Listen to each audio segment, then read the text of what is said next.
মণ্ডিত হয়েছে। এই জন্য তো তোমরা জানো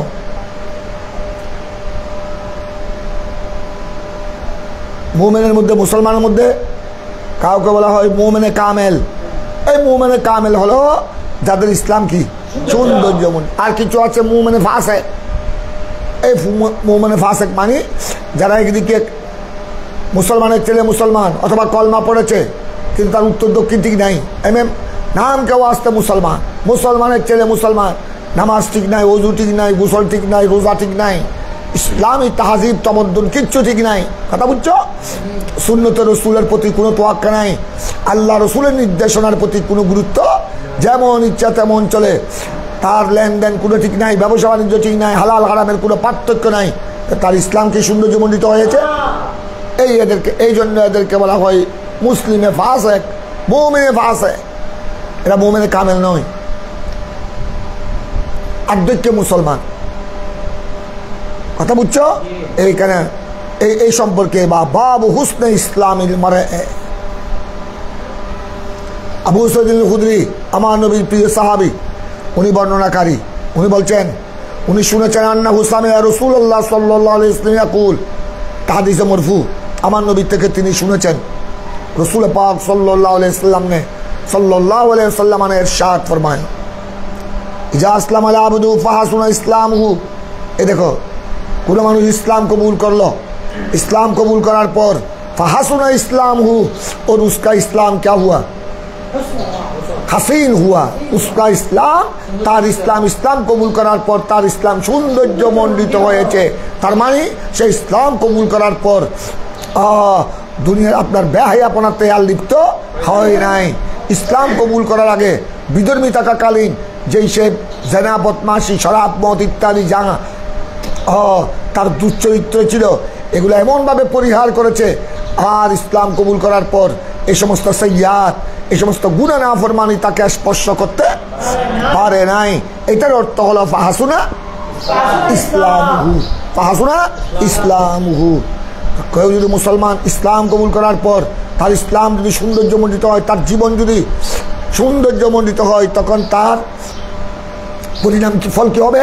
তার পুরস্কার কি? পুরস্কার দেখো এবার, युकफ्फिरुल्लाहु अन्हु कुल्ला सय्यातिन काना ज़ल्लफ़हा, अल्लाह तबारक तआला उसकी तमाम गुनाह मिटा देगा। अल्लाह तबारक तआला उसकी तमाम गुनाह माफ़ कर देगा, माफ़ कर देगा। काना ज़ल्लफ़हा आई काना कद्दमहा, काना ज़ल्लफ़ा का माने आई काना कद्दमहा, जो गुनाह उसने आगे किया, जो गुनाह उसने आगे। এভাবে দেখো, আমাদের দেখো, সে ইসলাম কবুল করার আগে যত গুনাহ করেছে, ইসলাম কবুল করার পর সে যখন ঈমান ইসলামের উপর অটল, আর গুনার দিকে যায়নি, আর জেনা, বদমাশি, শরাব, মদের দিকে যায়নি। কথা বুঝছো? চুরি ডাকাতির দিকে যায়নি। তো ইসলাম কবুল করার আগে বিধর্মী থাকাকালীন তো অনেক বদমাশি করেছে। সেই ইসলাম কবুল করার পর যখন সেই ইসলামের উপর একদম দৃঢ় মজবুত এবং তার ইসলামকে, তার জীবনকে সৌন্দর্যমণ্ডিত করেছে নেক আমলের মাধ্যমে, এই জন্য আগের সমস্ত গুনাহ কি হয়ে যাবে? তোমরা একটু অন্য হাদিসও পড়েছ, ইসলাম আগের পূর্বের সমস্ত গুনাহকে কি করে দে?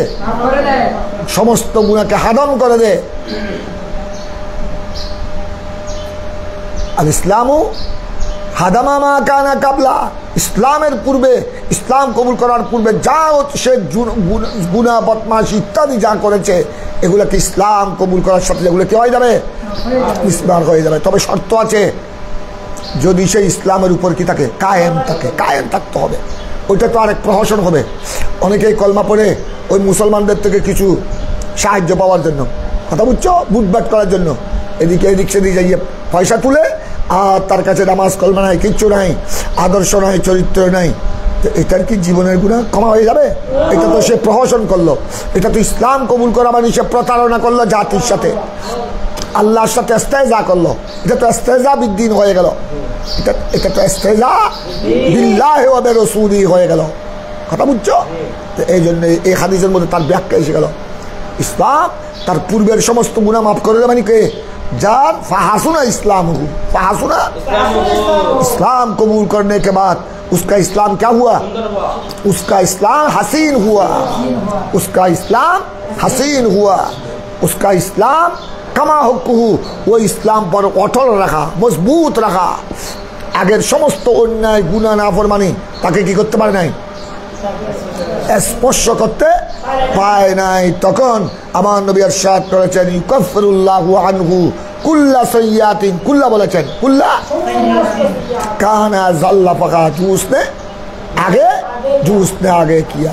এখানে তোমাদের একটা প্রশ্ন আসতে পারে, আমার রাসূল পাক বলেছেন কুল্লা সাইয়্যাতিন, সমস্ত গুনাহ তো কুল্লা সাইয়্যাতিন। এখন দেখো তো বুঝলাম ইসলাম কবুল করার কারণে গুনাহ কবিরা কি হয়ে যায়, সগীরা তো মাফ হয়। চুরি ডাকাতি এগুলো গুনাহ কবিরা, চুরি ডাকাতি জানা শরাব মদ এগুলো কি এগুলো কমা হয়ে যায়। কিন্তু কুল্লা সাইয়্যাতিন বলেছেন, তো পরের হক কি মাফ হয়ে যাবে? সেই ইসলাম কবুল করার আগে মানুষের হক মেরেছে, মানুষের টাকা পয়সা মেরেছে, মানুষের জায়গা জমিন দখল করেছে, সে সন্ত্রাসী ছিল, গুন্ডা বাহিনী নিয়ে অনেক মানুষের হক নষ্ট করেছে, এগুলো কি মাফ হয়ে যাবে?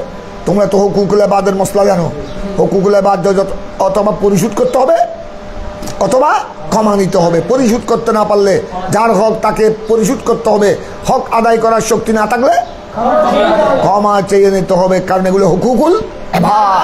হুকুকুল ইবাদ বান্দা মাফ না করলে আল্লাহ রাসূল মাফ করে না। তো এখানে তো আমার প্যারা রাসূল ইরশাদ করেছেন, যেটা তোমরা হাদিসের ইবারত দেখেছো, ইউকাফিরুল্লাহু আনহু কুল্লা সাইয়্যাতিন বলেছেন, কুল্লা সাইয়্যাতিন। তো এটা দুইটা তওজি বলবা, একটা হলো ইউকাফিরুল্লাহু আনহু কুল্লা সাইয়্যাতিন মিন দুনে হুকুকিল ইবাদ, মিন গায়রে হুকুকিল ইবাদ, বান্দার হক ছাড়া আর যত পাপ সে অতীতে করেছে, ইসলাম কবুল করার আগে করেছে, এটা যত বড় কবিরা হোক, সব ইসলাম কবুল করার কারণে এবং ইসলামের উপর মজবুত থাকার কারণে আল্লাহ কি করে দিবেন। এটা তখন কুল্লা সাইয়্যাতিন মিন গায়রে হুকুকিল ইবাদ। এক তওজি, আরেক তওজি কি বলবা শুনো, আরেক তওজি বলবা কুল্লা সাইয়্যাতিন, এটা আম सब गुने का दाखिल हुकूकुल इबाद हुकूकुल्लाह, यानी अल्लाह तबारक तआला जिसने इस्लाम कबूल किया और इस्लाम पर कायम रखा और अपनी ज़िंदगी को रोशन किया और इस्लाम के ख़िलाफ़ शरीयत इस्लामी शरीयत के ख़िलाफ़ कोई गुनाह खता नहीं किया, उसका तमाम गुनाह अल्लाह क्या कर देता है, माफ़ करता है। जो उसने आगे হুকুকুল ইবাদও মাফ হয়ে যাবে। তখন তার অর্থ হবে কি, আমাদের দেখো তখন কুল্লা সাইয়্যাতিন এটা আম, এখানকার হুকুকুল ইবাদ দুটোটাই কি, দুটোটাই শামিল। তখন এটার ব্যাখ্যা কী করবে, আমাদের দেখো তখন এটার ব্যাখ্যা করবে এভাবে, আল্লাহ তাবারক ওয়া তাআলা যে ইসলাম কবুল করে ইসলামের উপর অটল থাকলো, আর অতীতে যা করেছে ওইসব গুনাহ তাকে আর স্পর্শ করতে পারে নাই, আল্লাহ তৌফিক দান করবেন তাকে।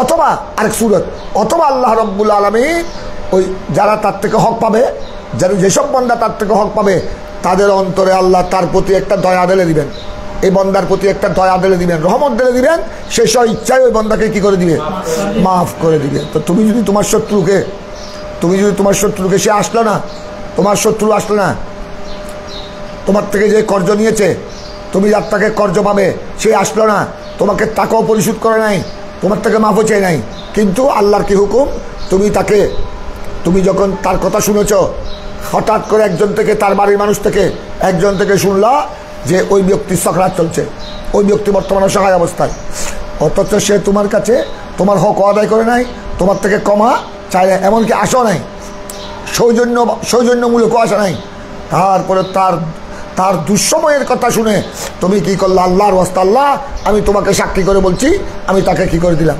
ক্ষমা করে দিলাম। এখন দেখো তো তুমি যদি স্ব ইচ্ছায় ক্ষমা করে দাও, এখন আর সে তার কাছে বন্দার কোনো হক আর আছে এইরকম, এইটা এরকম, এই হাদিসের মর্মার্থ এইরকম, এই হাদিসের মতলবও এক মতলব করে এরকম, যে ব্যক্তি ইসলাম কবুল করলো, ইসলাম কবুল করার পর ইসলামের উপর কি থাকলো, আগের পূর্বে যা অন্যায় নাফরমানি গুনাহ কবিরা ইত্যাদি করেছে, এগুলো তাকে আর স্পষ্ট, আল্লাহ তার অতীতের সমস্ত গুনাহ কি করে দিবেন। তো এখন প্রশ্ন, কবিরা গুনাহ কি হুকুকুল আল্লাহ বুঝছে, আল্লাহ হুকুকুল্লাহ আল্লাহ মাফ করে দিবেন, কিন্তু হুকুকুল ইবাদ, তখন এটার অর্থ হবে হুকুকুল ইবাদ একটা হলো তাকে পরিশোধ করার, অথবা সে ওই বন্দা থেকে মাপ নেওয়ার, আল্লাহ তাকে তৌফিক দান করবেন, অথবা ওই বন্দা তার থেকে যে হক পাবে সে স্বইচ্ছায় তার অন্তরে আল্লাহ একটা দয়া ঢেলে দিবেন, যে কারণে ওই বন্দা তাকে স্বইচ্ছায় কি করে দিবেন, মাফ করে দিবেন। তো বন্দা যদি বন্দার হক মাফ করে দেয় তো এখানে আর কোনো কারো আপত্তি করার কিছু আছে? এখন সেই জন্য এটা বলেছে আল্লাহ তোমার আমার প্রিয় নবী, ইউকাফিরুল্লাহু আনহু কুল্লা সাইয়্যাতিন কানা জাল্লাফাহা, জাল্লাফা মানে কাদ্দামাহা। আরো দেখো ওখানে বাদ যালিকাল কিসাস আল হাসানা, এখন দেখো আমাদের দেখো সব তো মাফ হয়ে গেল, সব তো মাফ হয়ে গেল। এখন পরবর্তী পর্যায়ে হিসাব কি হবে? সে তো এখন আর গুণের দিকে নাই, সে তো এখন ইসলাম কবুল করার পর থেকে সব কি করছে, ভালো কাজ, বলো না? তো ভালো কাজগুলোর বদলা কেসাস মানে বদলা, কেসাস মানে কি? তো ভালো কাজগুলোর বদলা কিরম হবে পরিণাম? তাই এটা উত্তর দিচ্ছেন। এবার থেকে সে তার ইসলাম কবুল করার পর उसकी नई जिंदगी शुरू हुई, नई जिंदगी। এখন তো তাকে আর গুনাহ না ফরমানি কি করতে পারছে না, স্পর্শ করতে পারছে না। এখন তো সে সব কি করতেছে, ভালো কাজ করতেছে। তো ভালো কাজের বদলা কি হবে এইটা বলেছেন। এবার ভালো কাজের বদলা হবে একের বদলা 10, 10 থেকে একের বদলা 10, 10 থেকে শুরু করে 700 পর্যন্ত আপনার তার নেকি তার সওয়াব বৃদ্ধি হতে থাকবে। फरमाते हैं सरकार दो आलम सल्लल्लाहु अलैहि वसल्लम व कान बाद ज़ालिक, उसके बाद अल क़सासु, अल क़सासु माने की बोलेছিলাম बदला। उसके बाद बदला नेक আমল का बदला किस तरह होगा? अल हासनातु बेआशरि আমসালিহা, সে যত নেক কাজ করবে, হাসানা মানে যত নেক কাজ করবে এগুলা 10 গুণ থেকে শুরু করে ইলা সাবআমিআত দাফিন, দাফিন মানে দ্বিগুণ, 10 গুণ থেকে শুরু করে কি পর্যন্ত 700 পর্যন্ত তার নেকি কি হবে, বৃদ্ধি হতে থাকবে, বৃদ্ধি হতে নেকি করবে। নেকি করেছে একটা, এটা কমপক্ষে 10 থেকে 10 হলো কমপক্ষে, একের বদলা 10, 10 থেকে শুরু করে সকলের জন্য 10 নয়। এখানে আপনার আমাদের ইমানদারের মধ্যে আবার শ্রেণী আছে, শ্রেণী ভাগ আছে। সবাই একরকম মুমিন নয়। যে যার কাছে তাকওয়া যত বেশি, যার কাছে তাকওয়া যত বেশি তার নেকি তার সওয়াবের কাজের পাল্লা তত বেশি বাড়ি। এই জন্য এখানে নেকির হিসাব দেওয়া হয়েছে, নেকির বদলা দেওয়া হয়েছে একে 10 থেকে 700 পর্যন্ত। আবার 700টা শুনো, ইলা তোমরা যেটা পড়েছ ইলা সাবআমিআত দাফিন, আর সাবআমিআত সেটা আমাদের দেখো এটা আদদে মুনহাসির নয়, এটা 700-র মধ্যে সীমাবদ্ধ নয়, এটা আল আদাত লিতাকসির। এই ধরনের আদত কি জন্য আসে? তাকসির। তার মানে 10 থেকে 700 পর্যন্ত, মানে কমপক্ষে 10, বেশিতে 700 থেকে আরো 7,000, 7 লাখ, 7 কোটি এভাবে হতে পারবে। এটা তোমাদেরকে আমি একটা সাধারণভাবে বুঝাই দিই। আমি আর তুমি একটা ভালো কাজ করলে, আমরা কোরআন তেলাওয়াত করলে, আমাদের জুবান না পাক, আমরা এই জুবানে কত মিশে আসা কথা বলি। আমাদের জুবানে কোরআন তেলাওয়াত করলে একক করে 10 নেকি। হুজুর সৈয়দনা গৌস পাক পীরানে পীর দস্তগীর খাজা গরিব নওয়াজ, আল্লাহর ওলিরা, শাহে আমানত কুতুবুল আকতাব, ওনারা তেলাওয়াত করলে ওনারা কি একক করে 10 নেকি? কোথায় আমাদের জুবান আর कहाँ है हमारी जुबान और कहाँ औलिया इकराम की जुबान? যাদের জুবান থেকে জীবনে একটা গুনার কথা বের হয় নাই, একটা মিথ্যা কথা, একটা কিজিব বের হয় নাই, একটা চুগলি গীবত বের হয় নাই, তো ওই জুবান আর ওই জুবানের তেলাওয়াত আর আমাদের এই সাধারণ জুবান নাপাক জুবানের তেলাওয়াত কি এক সমান? এই জন্য বলা হয়েছে হাদিসে পাকে কোরআনে পাকে নেকি 10 থেকে, প্রত্যেকটা নেকি 10 থেকে কি পর্যন্ত 700 পর্যন্ত। আর 700 এটা জমহুরের মতে এটা আদতে কি নয়, মুনহাসির 700-এর মধ্যে সীমাবদ্ধ নয়। এটা মুরাদ হলো তাকসীর। এটা 700 হতে পারে, 7,000 হতে পারে, 7 লাখও হতে পারে, 7 কোটিও হতে পারে। আরো বান্দার তাকওয়া যত বেশি শক্তিশালী, বান্দার তাকওয়া যত বেশি, বান্দার তাকওয়ার গুরুত্ব যত বেশি হবে, তার নেক আমলের সওয়াবও তত বেশি হবে। এই জন্য আমাদের তেলাওয়াত, তোমরা মাদ্রাসা ছাত্র, তোমরা যেভাবে শুদ্ধ করে কোরআন তেলাওয়াত বা তাজবিদ পড়বে, ওই কুলি মজুর আমাদের দেশের প্রাইমারি স্কুলের ছাত্র, হাই স্কুল, কলেজ, ইউনিভার্সিটির ছাত্র তাব্বাতিয়ারা শুদ্ধ করে পড়তে যায় না। তোমাদের জবানে কোরআন তেলাওয়াত করলে তোমরা সূরা ওয়াদ-দোহা, সূরা ওয়াদ-তিন পড়লে যে সওয়াব পাবে, কলেজ ইউনিভার্সিটির ছাত্ররা পড়লে এই সওয়াব পাবে। এরা তো ভালো করে ওয়াদ-তিন, এটা কি তা না, এটা কি তা না তোয়া। আলহামদু পড়ার সময় অনেক সময় আলহামদু পড়তেছে, হায় হায় আওয়াজ পড়তেছে, কথা বুঝছো? তাই তোমাদের জুমানের তেলাওয়াত, আর যারা অজ্ঞ, যারা তসবিহ জানে না, মাখরাজ বুঝে না, উচ্চারণ কেমনে করতে হবে এটা জানে না, এদের তেলাওয়াত আর তোমাদের তেলাওয়াত কি এক সমান? কি এক সমান হবে?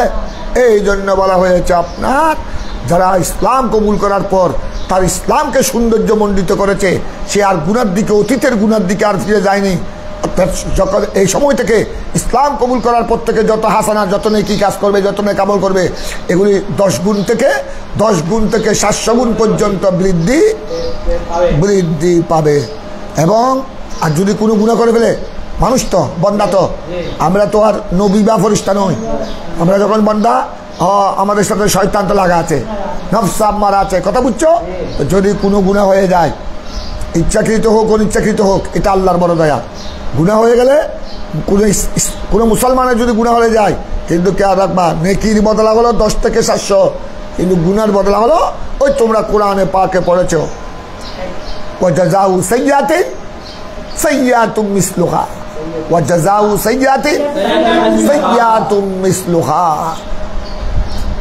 বুড়া সাইয়্যা মানে বুড়া, গুনার কাজ করলে একের বদলা 10 নয়, একটা গুনাহ করলে তাকে আল্লাহ শাস্তি দিবে, একটা নেকির মতো একটার বিনিময়ে তাকে 10টা শাস্তি দিবে, কথা বুঝছো? এটা 10 থেকে 700 পর্যন্ত। এগুলি কিসের কাসাস? কাসাস মানে বিনিময়, বদলা। এগুলি কিসের বদলা?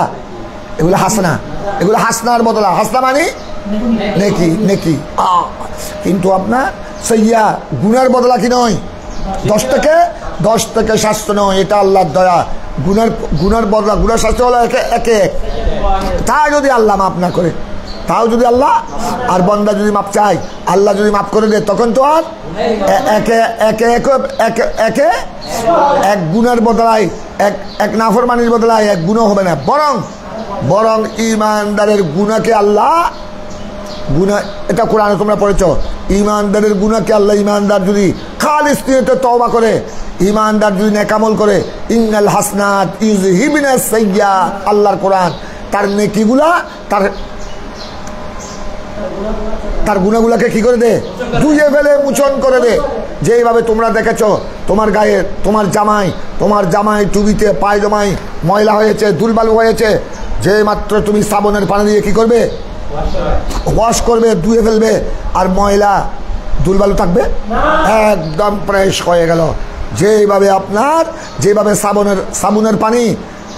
সাবুনের পানি তোমার কাপড়ের ময়লাকে, শরীরের ময়লাকে কি করে? দূর করে। ঠিক তো দ্রুপ বান্দা যখন আল্লাহকে রাজি করার জন্য নেক আমল করে, এবং নেক আমলের সাথে সাথে যদি আল্লাহর দরবারে তওবা করে, গুনাহ তো মাফ হয়ে যাবে, বরং আল্লাহ ওই গুনাহকে মোচন তো করবে, আর ওই গুনাহকে সওয়াবে পরিণত করে দে।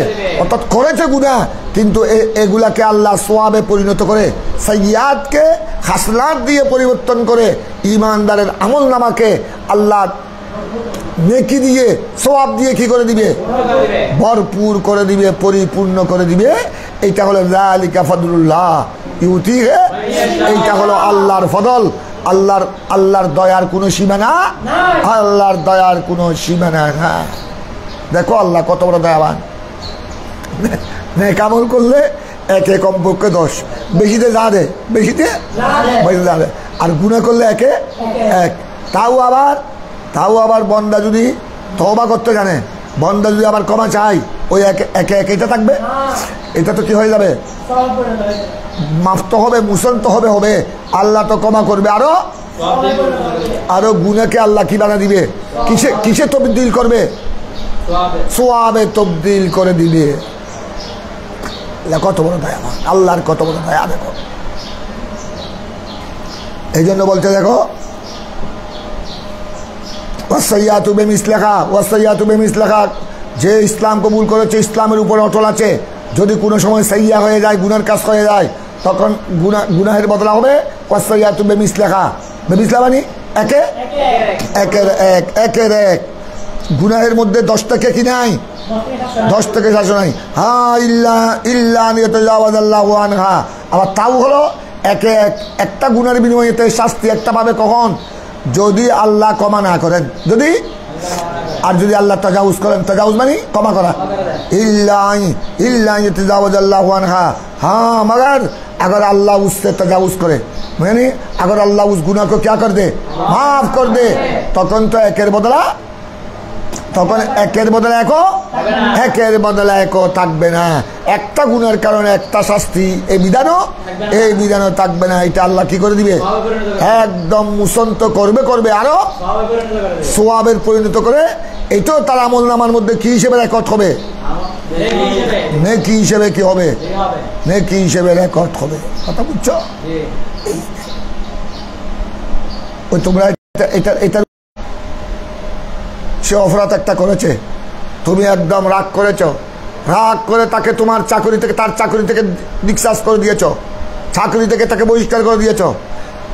সে এমনভাবে কান্নাকাটি শুরু করলো, তোমার হাত ধরে পায়ে পড়ে, মালিকের পায়ে পড়ে এমনভাবে কান্নাকাটি করতেছে, তোমার দয়া এসে গেল।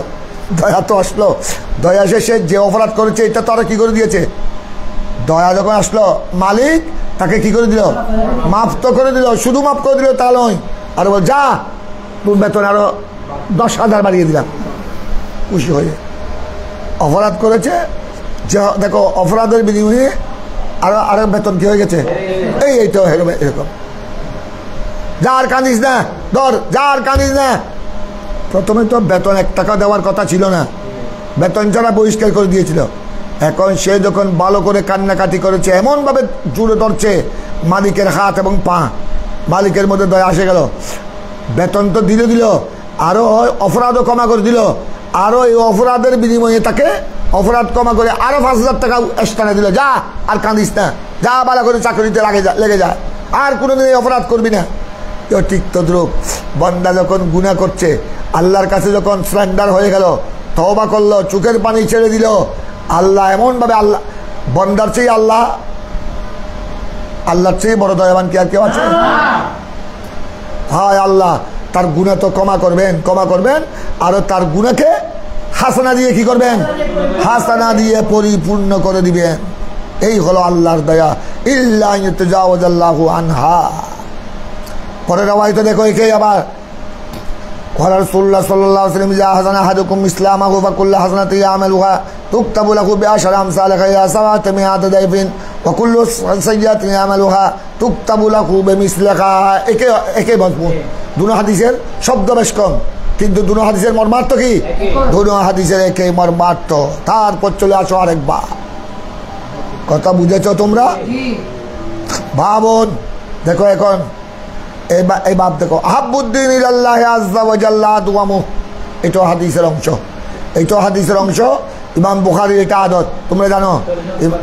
ইমাম বুখারী আলাইহির রহমা কোনো সময় কোরআনে পাকের আয়াতকে বাবের শিরোনাম বানায়, আর কোনো সময় হাদিসে পাকের একটা অংশ বিশেষকে বাবের শিরোনাম নির্ধারণ করেছে। আর কোনো সময় কোনো একটা ফিকহের মাসলা, শরীয়তের মাসলাকে কি করেছে, বাবের শিরোনাম করেছে। আর কোনো সময় কৌলে সাহাবা, আকওয়ালে সাহাবায়ে কেরামের কৌল, অথবা কোনো ইমামের, কোনো হাদিসের ইমামের কৌলকে কি করেছে, বাবের শিরোনাম। ঠিক এখানেও তোমরা যে বাবটা দেখেছো, আহাব্বুদ্দিন ইলাল্লাহি আযজা ওয়া জাল্লা দুয়ামু, এটা মূলত আমার প্রিয় রাসূলের হাদিস। এটা হাদিসে মরফু। এই হাদিসে মরফুকে ইমাম বুখারী কি করেছেন, এটা হলো মিন আদাতিল বুখারী, আল্লাহর কাছে সবচেয়ে প্রিয় দিন আহাব্বুদ্দিন, আল্লাহর কাছে সবচেয়ে আহাব ইসমে তাফজিল, সবচেয়ে প্রিয় দিন, পছন্দনীয় দিন হলো আল্লাহর নিকট আদওয়ামুহু। কোন দিন? আল্লাহর কাছে সবচেয়ে বেশি প্রিয় এবং পছন্দনীয় দিন হলো কোন দিন? আদওয়ামুহু। যে দিন মানে এখানে আমাদের দেখো, দিন মানে দিনই কাম, ইবাদত বন্দেগী, ইবাদত বন্দেগী। আল্লাহর দরবারে সবচেয়ে পছন্দনীয় দিন হলো, অন্য হাদিস আছে আহাব্বুল আমাল, সবচেয়ে পছন্দনীয় আমল হলো আদওয়ামুহু, যেটা বন্দা নিয়মিত করে, নিয়মিত আদওয়াও মানে একদিন নামাজ পড়লো একদিন ফাঁক দিল, এটা নয়। 5 ওয়াক্তের মধ্যে 2 ওয়াক্ত পড়লো 3 ওয়াক্ত খবর নাই, গোড়া সপ্তাহে জুমা পড়লো গোড়া সপ্তাহের খবর নাই। এটা আল্লাহর কাছে প্রিয় এই দিন আমল, এই নেক আমল আল্লাহর কাছে প্রিয় নয়। আল্লাহর কাছে প্রিয় হলো তুমি অন্তত দেখো, তুমি আমাদের দেখো, তুমি অন্তত রাত জেগে, আমরা আর গৌস পাকের মতো গরিব নামাজের মতো সারা রাত জেগে আমরা ইবাদত করতে পারবো না। এতটুকু কুয়াত, এতটুকু ক্ষমতা, এতটুকু আন্তরিকতা, এতটুকু জজবা আমাদের কাছে নাই। অন্তত তুমি আর প্রত্যেক মানুষের দ্বারা এটা সম্ভব নয়, এটা গৌস পাকের দ্বারা সম্ভব হয়েছে। এটা আল্লাহর দয়া। আল্লাহ যাকে যে কাজের জন্য কি করেছেন, সৃষ্টি করেছেন, ওই কাজ তার জন্য কি করে দেন, সহজ করে দেন। কুল্লুন, এটা তোমরা পড়েছো হাদিসে, এখানে আছে সহিহ বুখারীতে, কুল্লুন মুয়াসসারুল লিমা খুলিকা লাহু। এই হাদিস দ্বারা, এটা হাদিস, এটার দ্বারা তোমাদের একটা প্রশ্নের জবাব এসে গেল। কি প্রশ্ন? তোমাদেরকে অনেক নাস্তিক অথবা বাংলা শিক্ষিত, জেনারেল শিক্ষিত তোমাদেরকে প্রশ্ন করবে, এই তোমাদের সুন্নি আলেমরা ওয়াজ করো, পীর আনে পীর, বড় পীর 40 বছর যাবত 40 বছর যাবত এশারের ওযু দিয়ে কি করেছে, রাত জেগে ইবাদত করেছে, এশারের ওযু দিয়ে ফজরের নামাজ পড়েছে। আর এগুলা সব বুঝবা, তোমরা এগুলো কি বলো? কোনোদিন আকল লজিক এটাকে মানে না।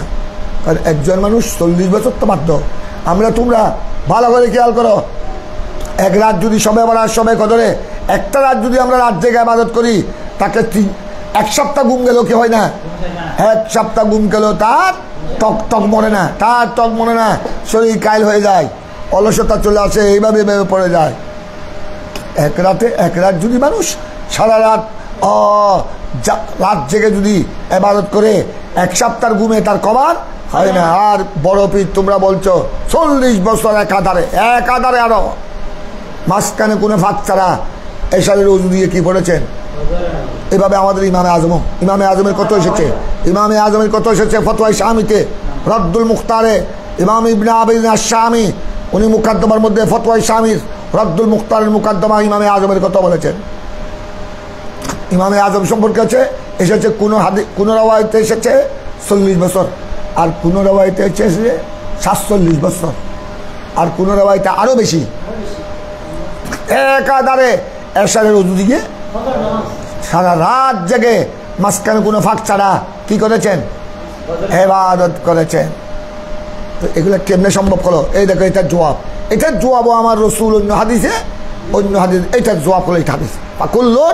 ফাকুল্লুন, এটা ফাকুল্লুন মুয়াসসারুন, প্রত্যেক ইবাদত, ফাকুল্লুন মানে ফাকুল্লু ইবাদাতিন, ফাকুল্লু আমলিন, ফাকুল্লু প্রত্যেক আমল, প্রত্যেক মুয়াসসারুন আল্লাহ কি করে দে, মুয়াসসারুন। এটা মিম ইয়াসিন রা, মাদ্দা ইয়াসিন রা, প্রত্যেক আমল আল্লাহ সহজ করে দেন বান্দার জন্য। কুল্লুন মুয়াসসারুন আই কুল্লু আমলিন, মুজাফ ইলাইকে হযফ করে মুজাফকে তানমিন দেয়া হয়েছে। কুল্লুন মুয়াসসারুন, আসলে কুল্লু আমলিন, কুল্লু প্রত্যেক নেক আমল আল্লাহ বান্দার জন্য কি করে দেয়, কোন বান্দার জন্য, লিমা খুলিকা লাহু, যে কাজের জন্য বান্দাকে সৃষ্টি করা হয়েছে, যাকে যে কাজের জন্য সৃষ্টি করা হয়েছে ওই কাজ ওই আমল তার জন্য কি করে দেন। আরে গৌস পাককে আল্লাহ বানিয়েছেন, গৌস পাককে আল্লাহ বানিয়েছেন, গরিব নওয়াজকে বানিয়েছেন রাত জেগে ইবাদত করার জন্য। 40 বছর নয়, আল্লাহ যখন উনাকে এই কাজের জন্য বানিয়েছেন, এই কাজ উনার জন্য কি হয়ে গেছে, সহজ হয়ে গেছে। আমি আর তুমি, আমরা তোমরা এক রাত যদি জাগ্রত থাকি, আমাদের শরীর ঢলে পড়ে যায়। কিন্তু গৌস পাকের শরীর 40 বছর নয়, 60 বছরে যদি উনি সারা রাত জেগে কি করে, ওনার বিন্দু মাত্র পার্থক্য আসবে না, শরীর ঢলে পড়বে না। কারণ আল্লাহ তো উনাকে ওই কাজের জন্য সৃষ্টি করেছেন। যাকে যে কাজের জন্য সৃষ্টি করা হয় ওই কাজ তার জন্য। কথাটা বুঝেছ তোমরা? আমি একবার বিমানে তখন বিমানের মধ্যে কম্পিউটারে বাতাই এখন সমতল থেকে ল্যান্ড থেকে বিমান কত ফিট উপরে, এখানে কম্পিউটার উঠে যায় 30,000 ফিট উপরে, 35,000 ফিট উপরে। ওই বাবারে বাবা, ওখানে বাতাসের কোনো কন্ট্রোল না থাকলে ওখানে যখন উপরে উঠে যায় বিমান, তখন কিভাবে চলে জানে তুমি বুঝতে পারবে না বিমানটা চলতেছে। মনে হচ্ছে তুমি এরকম একটা রুমের মধ্যে বসে বসে গম মারছ। বিমান একটু ধাক্কা মারে কখন জানো, একটু বাতাসের গতি যদি বেশ কম হয়। আর উপরে উপরে উঠে গেলে 20,000 ফিট, 25,000 ফিট, 30,000 ফিট উপরে উঠে গেলে তখন আর কোনো তেমন খতরা থাকে না, তখন ওদিকে বাতাসের কোনো গন্ডগোল থাকে না, সব নিচে। মেঘের ধাক্কা, এই মেঘটাক দেখতে হয় মেঘমালা, এগুলি এই মাত্র জমিন থেকে 10-15 ফিট, 20 ফিটের মধ্যে। উপরে যখন উঠে যাবে তখন মেঘেরও কোনো ডিস্টার্ব নাই, তখন বাতাসেরও কোনো তেমন ডিস্টার্ব নাই। একজন বিমান চলতেছে, কথা বুঝছো, কিন্তু তুমি মনে করছো রুমে বসে বসে গম মারছো। আমি চিন্তা করলাম তোমার কেটে পাঠাচ্ছে 30,000 ফুট এখন বর্তমানে বিমান উপরে, 35,000 ফিট উপরে বিমান প্রায় হচ্ছে, চলছে। আমি চিন্তা করলাম তখন আবার মানুষ বিমানে হাঁটাচলা করতে পারে, লড়াচড়া নাই তো, তখন মানুষ প্রস্রাব করে, পায়খানা করে, তারপর আপনার বসে বসে বন্ধুর সাথে এক বন্ধুর সিটে গিয়ে গম মারে। এখন আমার একটা ইচ্ছা হলো, কৌতূহল হলো, আমি একটু পাইলটকে দেখব যে এই পাইলট এটা কেমন পাইলট।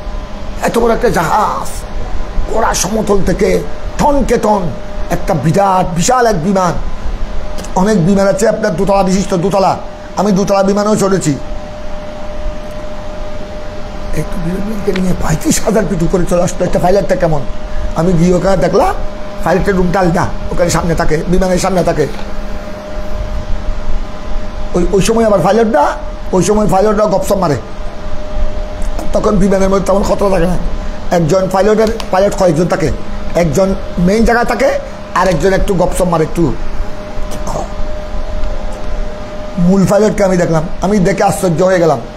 পাইলট একটা হাড্ডি কোম্পানি ছাড়া কিছু নাই, অর্থাৎ সেদের বড় দামি শার্ট পরেছে, জামা পরেছে, ফ্যান স্যুট, এদিকে টাই, কথা বুঝছো, এগুলোর কারণে তাকে মানুষ মনে হচ্ছে।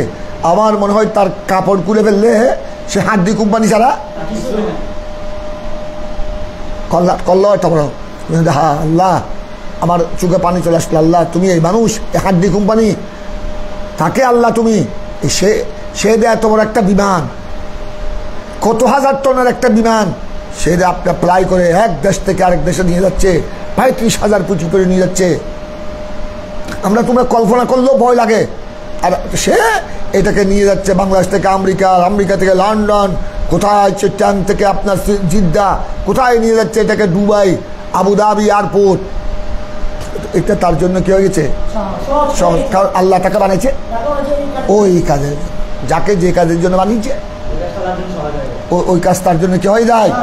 এইটাকে বলা হয়েছে ফাকুল্লুন মুয়াসসারুন, ফাকুল্লুন ইসমে মফউল, ফাকুল্লুন মুয়াসসারুন লিমা খুলিকা লাহু। কথা বুঝছো? সেজন্য তোমাদের এটা আশ্চর্য হওয়ার কোনো কথা নাই।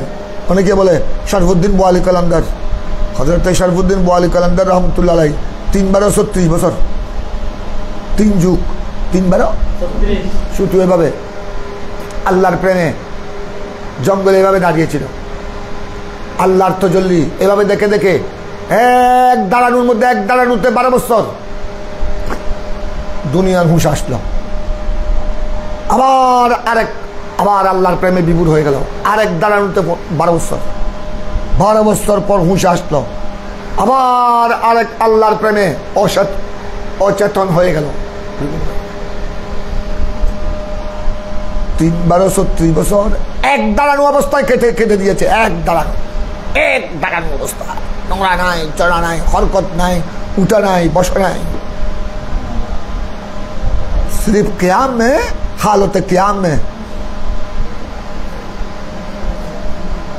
33 बरस गुजार अल्लाह की मारफत में, अल्लाह की दरियाए मोहब्बत में, दरियाए मोहब्बत में।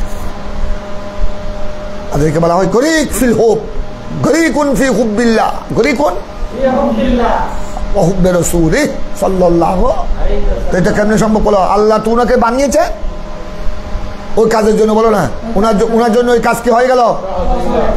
আমার জন্য তোমার জন্য অনেক কঠিন। ওরে বাবা রে বাবা, এক দাঁড়ানো অবস্থায় 36 বছর, এক দাঁড়ানো অবস্থায় ফি হালাতুল কিয়াম 12 বছর। আমাকে আপনাকে ওই কাজের জন্য, আমাদের তো সাধারণ মুসলমান দ্বারা 5 ওয়াক্ত নামাজ পড়তে বুঝাপনা করে। ফজরের নামাজ 2 রাকাত সুন্নাত, 2 রাকাত ফরজ, মাত্র 5-10 মিনিটের ব্যাপার। এই 5-10 মিনিট আল্লাহর দরবারে হাজির হতো কি লাগে? বোঝা লাগে, বোঝা লাগে, বিরাট বোঝা লাগে। ফাকুল্লুন মুয়াসসারুন লিমা। এই জন্য এখান থেকে অনেকে আছে আপনার 1 ওয়াক্ত পড়ে 4 ওয়াক্ত পড়ে না, সপ্তাহে শুধু জুমা পড়ে, গোড়া সপ্তাহের খবর নাই। এই আমল আল্লাহর কাছে প্রিয় আমল, এটা আল্লাহর কাছে পছন্দনীয় আমল নয়। আল্লাহর কাছে পছন্দনীয় আমল হলো আহাব্বুদ্দিন, আহাব্বুদ ইলাল্লাহি আযজা ওয়া জাল্লা আদওয়ামুহু, যেটা তুমি প্রয়োজনে। এক মহিলা সাহাবী আমার নবীর দরবারে, ওনার সম্পর্কে আলোচনা করা হলো। কয়েকজন সাহাবী আলোচনা করলেন, ইয়া রাসূলুল্লাহ, ওরে বাবারে বাবা, আপনার ওই মহিলা সাহাবী রাত জেগে ইবাদত করে, রাত জেগে। আমার নবী খুশি হতে পারলেন না। আল্লাহর কাছে এইটা বড় পছন্দনীয় নয়। এদিকে রাত জেগে ইবাদত করলো, সারা রাত নফল ইবাদত করলো, আর দিনের মধ্যে ফরজ নামাজ চলে গেল। অনেকে এরকম করে শবে বরাত আসলে সারা রাত নফল ইবাদত করলো, তওবা করলো, ফজর নামাজটা চলে গেল। অথবা ফজর নামাজ পড়ে শুরু, দেখো ফজর নামাজও পড়লো, শুয়ে পড়লো, 100 একদম জোহর আসর সব শেষ। তো ওই কিয়ামুল লাইলের কোনো অর্থ আছে? ওই কিয়ামুল লাইল ওইটা কি ফল ফুরসু হলো? হ্যাঁ, ওই কিয়ামুল লাইল ঠিক আছে, রাত জেগে ইবাদত করেছে, দিনের বেলায় ফরজ ওয়াজিব সুন্নত মুআক্কাদা কোনোটা বাদ পড়ে নাই, ঠিকভাবে আদায় করেছে। তাই আমার নবী ওই ফলানা মহিলা সাহাবীর কথা শুনে আমার নবী সন্তুষ্ট হতে পারে নাই। তারপরে আমার নবী সাহাবায়ে কেরামকে উদ্দেশ্য করে বললেন, এটা আসল বাহাদুরি নয়। রাত জেগে তুমি ইবাদত করলা আর দিনের বেলায় ঘুমিয়ে পড়লা, এক ঘুমের মধ্যে জোহর भी चला गया, আসর भी चला गया, মাগরিব भी चला गया। ওইটা বড় বাহাদুরি নয়, বরং ইমানদারের জন্য বড় বাহাদুরি হলো ওই আমল, আল্লাহর কাছে পছন্দনীয় আমল হলো ওই আমল, যে আমল কি আদওয়ামুহা। কথা বুঝছো? এটা বলছে আহাব্বুদ্দিন ইলাল্লাহ আযজা ওয়া জাল্লা।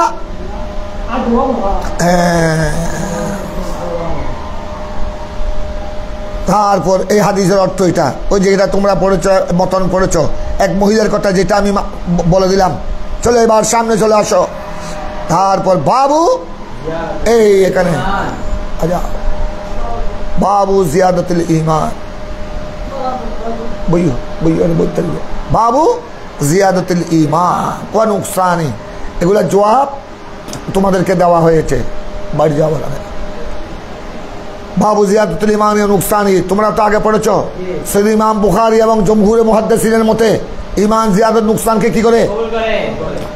তোমাদেরকে এই মাসলা কিতাবুল ঈমানের শুরুতে বলা হয়েছে, আল ঈমানু ইয়াজিদু ওয়া ইয়ানকুসু আমলা, আল ঈমানু ইয়াজিদু আও ইয়ানকুসু আম, ঈমান কি জিয়াদত নুকসানকে কবুল করে না কবুল করে না, এটা মাসলা তোমাদেরকে বলা হয়েছে।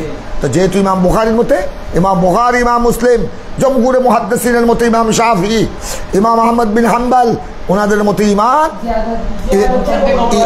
ঈমান বসিত নয়, ঈমান মুরাক্কাব। ঈমানের শাখা প্রশাখা আছে, ঈমান জিয়াদত নুকসানকে কবুল করে। কারো কাছে ঈমান বেশি আর কারো কাছে ঈমান কম। ওনাদের মতে নামাজ, রোজা, হজ, যাকাত, নেক আমল এগুলি ঈমানের কি জুস, শাখা প্রশাখা।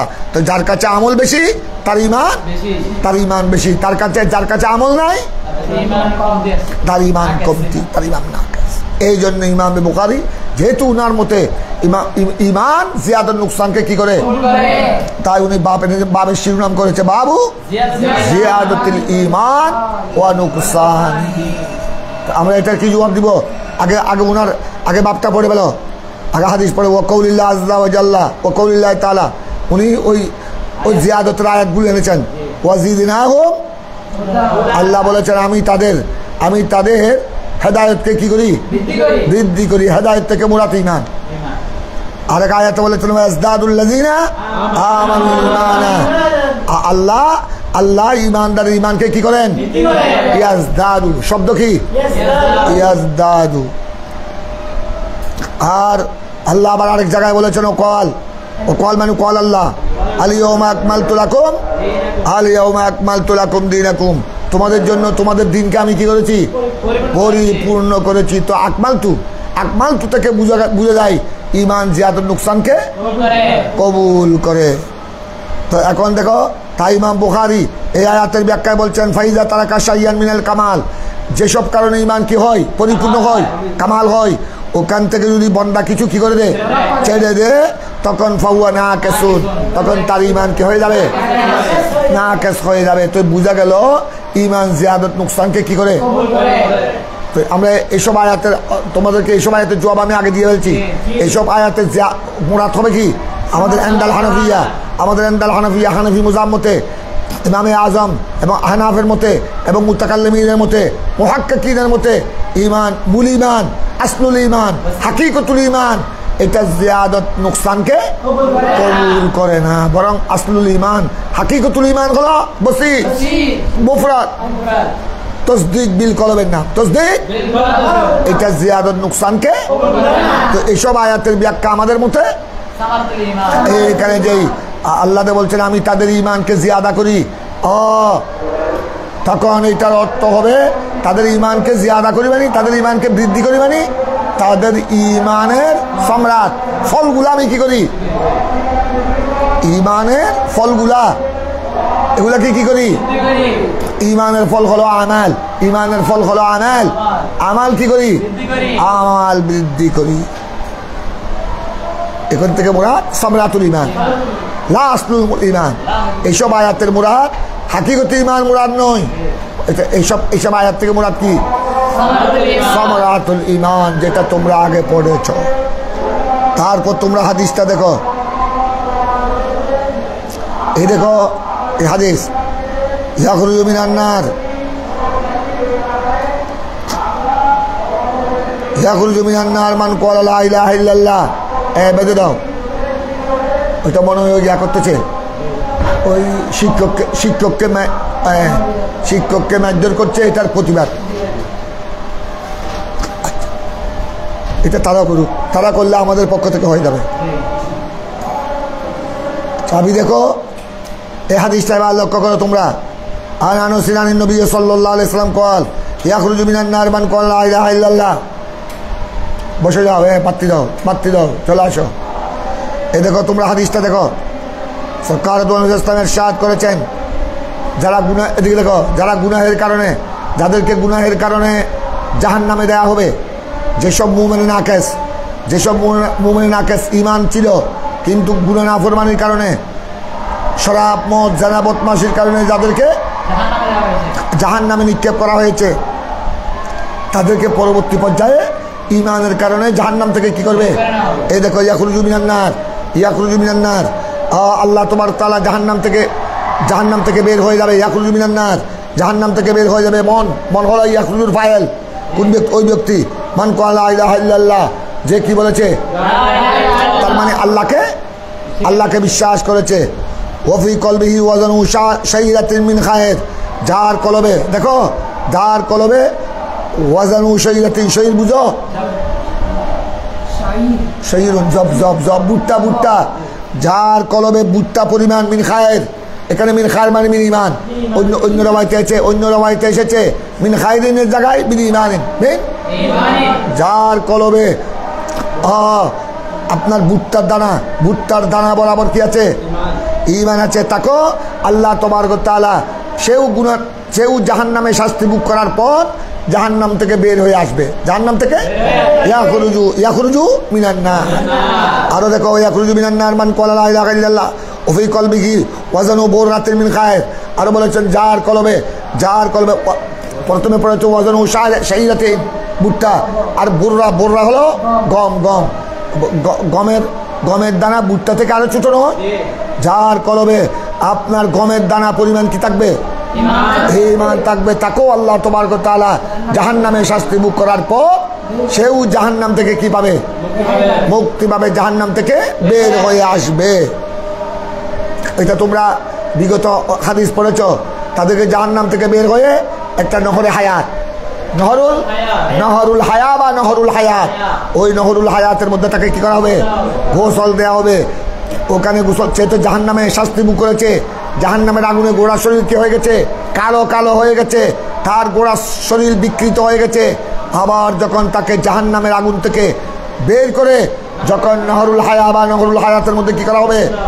আবার তার শরীরের মধ্যে কি চলে আসবে? এই পশম টসম এগুলো চলে আসবে, সে একদম নূরানি হয়ে যাবে, তার চেহারা একদম জল জল জল জল করবে। তারপরে তাকে কোথায় দেওয়া হবে? জান্নাতে, জান্নাতে তাকে দেয়া হবে। ওয়াজনু বুররাতিন মিন খায়র, আর দেখো ইয়াখরুজু মিনান নার মান ক্বালা লা ইলাহা ইল্লাল্লাহু ফি কলবিহি ওয়াজনু যাররাতিন মিন খায়র। যাররা মানে বুঝো, যাররা মানে একটি বালুর 70 ভাগের 1 ভাগ, এই পরিমাণ যদি ঈমান কারো অন্তরে থাকে, সেও জাহান্নাম থেকে কিভাবে? জাহান্নাম থেকে বের হয়ে যাবে। আরেকটা রাওয়ায়াত দেখো, ক্বালা আবু আব্দুল্লাহ, ইমাম বুখারী বলছেন, ক্বালা আবু আব্দুল্লাহ মানে ইমাম বুখারী, ক্বালা আবান হাদাসানা কাতাদা হাদাসানা আন নবী সাল্লাল্লাহু আলাইহি ওয়াসাল্লাম মিন ঈমান মাকানা খায়র। এই হাদিসের তো পড়ে তো তোমরা পড়েছো মিন খায়র, মিন খায়রের জায়গায় অন্য হাদিসে কি এসেছে? মিন ঈমান। তার মানে মিন খায়র মানে অর্থাৎ যার কলবে ঈমান, ভুট্টার দানা পরিমাণ আছে, ভুট্টার দানার পরিমাণ থাকবে, অথবা গমের দানা পরিমাণ থাকবে, অথবা একটা বালুর 70 ভাগের 1 ভাগ পরিমাণ থাকবে, সেও জাহান্নামে শাস্তি ভোগ করার পর জাহান্নাম থেকে সেও বের হয়ে আসবে। বের হয়ে ওই নহরে হায়াতের মধ্যে গোসল করে তারপর তাকে কোথায় দেয়া হবে? জান্নাতে দেয়া হবে। এখান থেকে ভালো করে খেয়াল করো, এই হাদিস থেকে ইমাম বুখারী প্রমাণ করেছেন, যার কলবে জর্রা পরিমাণ ঈমান, তো বুঝা গেল ঈমান জিয়াদত নুকসানকে, জর্রা পরিমাণ মানে নুকসান, জর্রা পরিমাণ মানে ছোট, কম ঈমান, ভুট্টা পরিমাণ, গেঁহু পরিমাণ, এটা হলো কম ঈমান। তো বুঝা গেল ঈমান জিয়াদত আর নুকসানকে কি করে? আমরা এইসব হাদিসের জবাব দিয়েছি যে এখানে এইসব পরিমাণ, এটা আসলুল ঈমান মুরাদ নয়, সামরাতুল ঈমান। তারপর দেখো আবার এখানে আরেকটি কথা লক্ষ্য রাখবা, এটা হলো এইসব গুনেগার যারা প্রথমে জাহান্নামের শাস্তি ভোগ করবে, পরে জাহান্নাম থেকে বের হবে, এরা কারা? যাদেরকে আমার নবী সুপারিশ করে নাই, আর যাদেরকে আল্লাহ কিয়ামতের ময়দানে দয়া করে নাই, তাদের জন্য। আর যদি আমার নবী সুপারিশ করেন আর আল্লাহ যদি কি করেন? দয়া করেন, তখন তারা একেবারে জাহান্নামে আর শাস্তি ভোগ করবে না, প্রথম থেকে কোথায় চলে যাবে? প্রথম থেকে জান্নাতে চলে যাবে। কথা বুঝছো?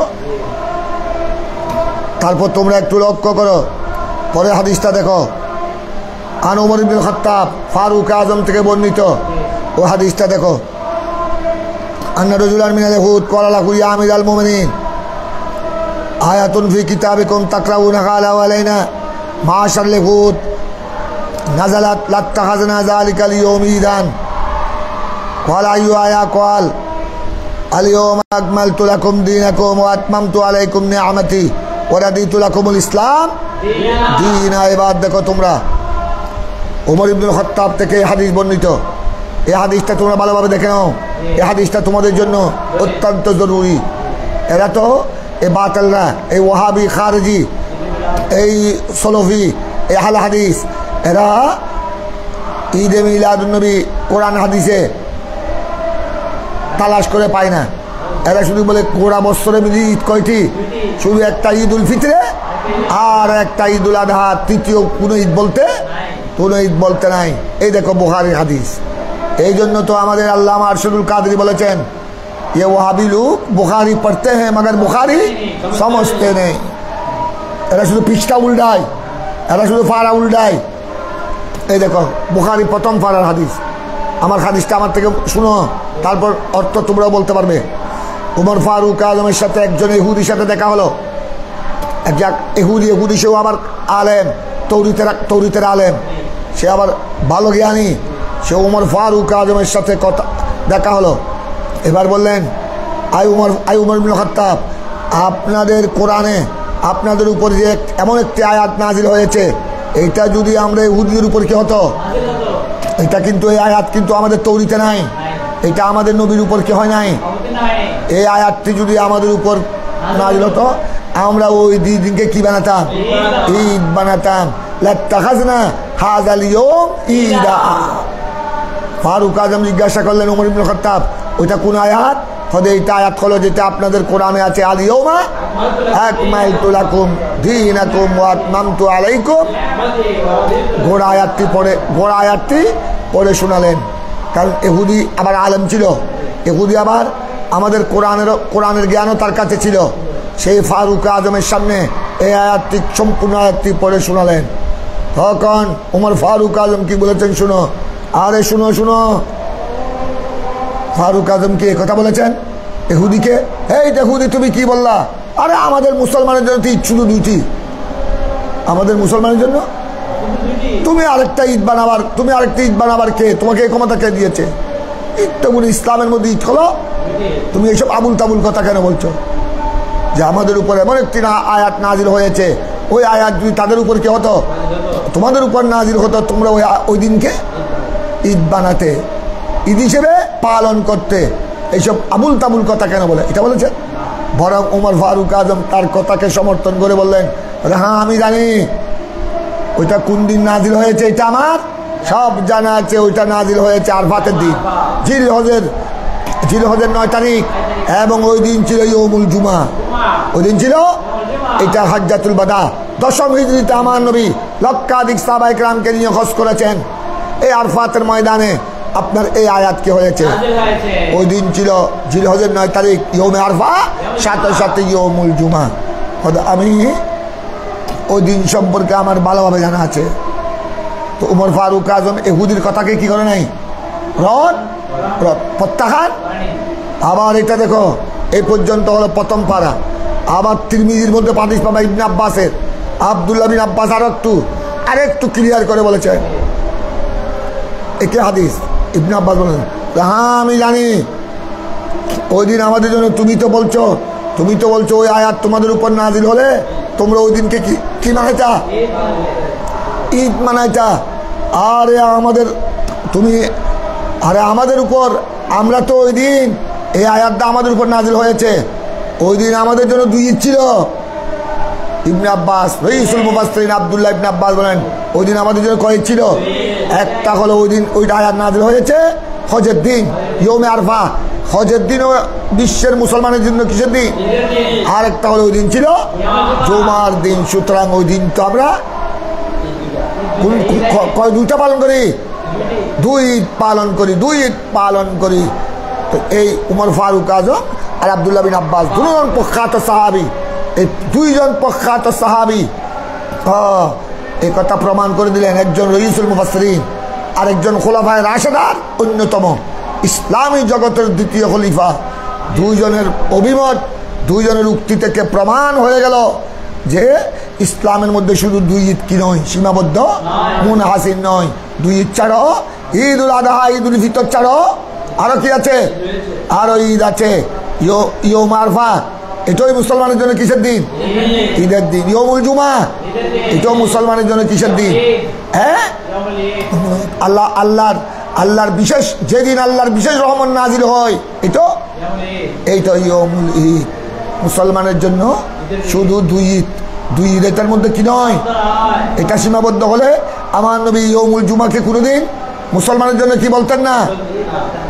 ঈদ বলতেন না, ঈদের দিন বলতেন না। আর 2 ঈদের সীমাবদ্ধ থাকলে কোনোদিন ইবনে আব্বাস রাইসুল মুফাসসিরিন আব্দুল্লাহ বিন আব্বাসের মতো বুজুর্গ সাহাবী ওই দিনকে 2 ঈদের দিন, ওই দিনকে যেদিন এই আয়াত নাজিল হয়েছিল ওই দিনকে তিনি 2 ঈদের দিন বলতেন না। এই জন্য তিনি বলছেন, কলা উমর কাদার আপনা জালিকাল ইয়ৌম। এবার উমর ইহুদির জবাবে বললেন, এই ইহুদি শুনো, কাদার আপনার জালিকালি ওই দিনকে আমি চিনি, আমি জানি।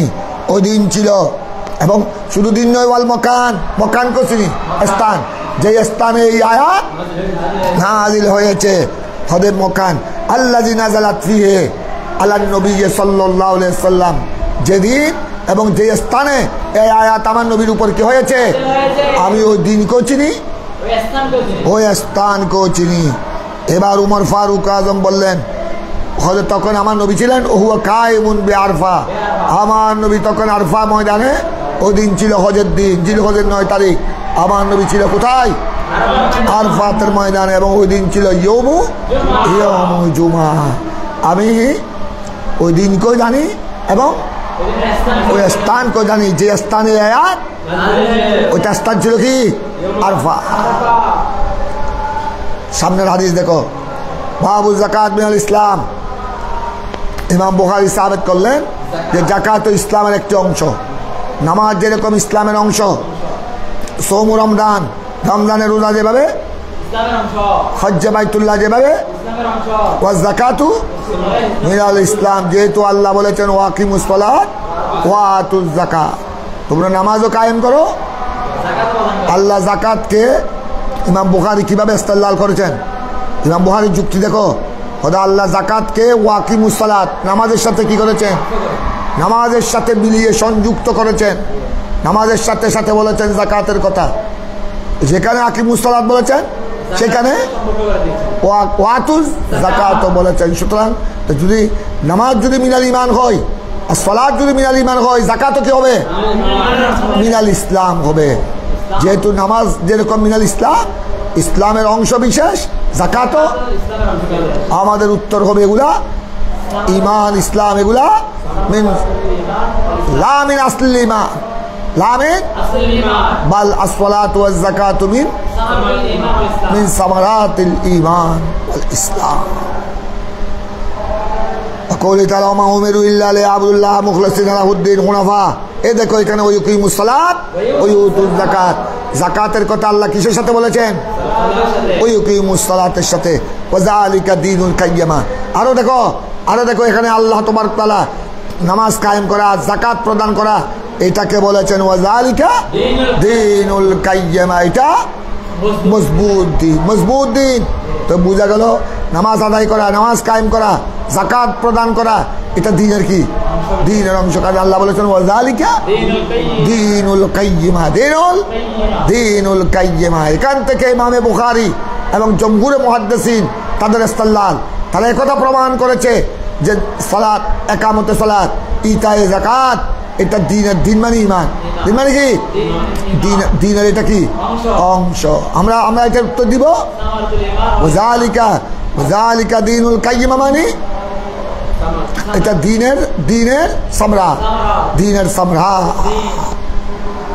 তারপরে এবার দেখো তোমরা এই হাদিসটা দেখো, তালহা বিন উবাইদুল্লাহ ইয়াকুল, হযরত তালহা ফরমাতে हैं, তালহা বলেন, আমার নবী সাহাবী হযরত তালহা রাদিয়াল্লাহু তাআলা, তিনি বলেন এক মানুষ, যা রাসূলুল্লাহ সাল্লাল্লাহু আলাইহি সাল্লাম, উনিও সাহাবী, এক ব্যক্তি আমার নবীর দরবারে আসলেন, মিন আহলে নাজাত, কোথাকার মানুষ, নজদ, বর্তমানে যেটা সৌদি আরবের রাজধানী, এটার নাম রিয়াদ, ওটার পুরাতন নাম হলো নজদ। ওখানকার একজন মানুষ আমার নবীর দরবারে আসলেন। হযরত তালহা বর্ণনাকারী, উনি বলছেন ওই মানুষটা ছিল সাইরুর রাস, চুল হলো এলোমেলো, চুল কি নাসমাউ দবিয়া সৌতি ওয়ালা নাফকাহু, তার আওয়াজের দবিউন মানে বুঝো, আওয়াজের বনবনানি,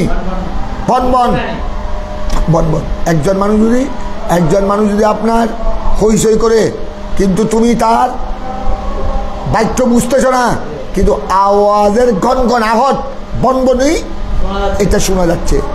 হযরত তালহা বলছেন, একজন নজর থেকে এক নজদি আসলো আমার নবীর দরবারে, নজর থেকে এক ব্যক্তি আসলো, উনি আমার নবীর সাথে গুনগুন করে, দেখো আমার নবীর সাথে কানে কানে গুনগুন করে কি বলছে। তাই হযরত তালহা বলছেন, উনি আমার নবীর সাথে গুনগুন করে বলছেন, উনার আওয়াজ শুনতেছি কিন্তু ওয়ালা নাফকাহু মা ইয়াকুলু, সে কি বলছে এটা বুঝতেছি না। আরো দেখো ওদের প্রথমে তো বুঝি নাই, ওদের সে আমার নবীর আরো কাছে আসলো। সোম্মা দানা, আমার সে ওই ব্যক্তি, ওই নজর থেকে আগত ব্যক্তি আমার নবীর আরো নিকটে আসলেন। নিকটে ফাইজান ওয়াইয়াসালু আনিল ইসলাম, তখন সে আপনার ইসলাম সম্পর্কে কি করলেন। প্রথমে তো ওনার কথা আমরা পরবর্তী পর্যায়ে বুঝলাম। সে আমার নবীর একেবারে কাছে আসলেন এবং আমার নবীকে প্রথমে প্রশ্ন করলেন কি সম্পর্কে? ইসলাম সম্পর্কে। আমার নবী উত্তরে বললেন, দেখো আমার নবী তার উত্তর বললেন, ফাকাল রাসূলুল্লাহ সাল্লাল্লাহু আলাইহি ওয়াসাল্লাম, তাদের ইসলাম হলো খামসু সালাওয়াত ফিল ইয়াউমি ওয়াল লাইলা। আমার নবী বলেছেন ইসলাম হলো দিনে রাতে কয় রাকাত নামাজ, 5 ওয়াক্ত নামাজ, খামসু সালাওয়াত। দেখো ভালো করে খেয়াল করো, সে প্রশ্ন করেছিল কি সম্পর্কে? আমার নবী উত্তর দিলেন ইসলাম মানে 5 ওয়াক্ত নামাজ আদায় করা আর যাকাত দেয়া। তো দেখো 5 ওয়াক্ত নামাজ আর যাকাত প্রদান, এগুলাকে আমার নবী কি বলেছেন?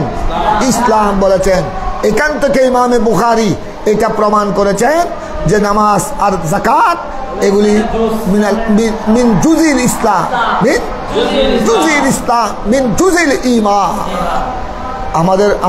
আমাদের হানাফিদের জবাব পড়ে এটা মিন সামারাতিল ইসলাম, মিন সামারাতিল ঈমান, লা মিন আসলিল ঈমান, লা মিন হাকিকাতিল ঈমান।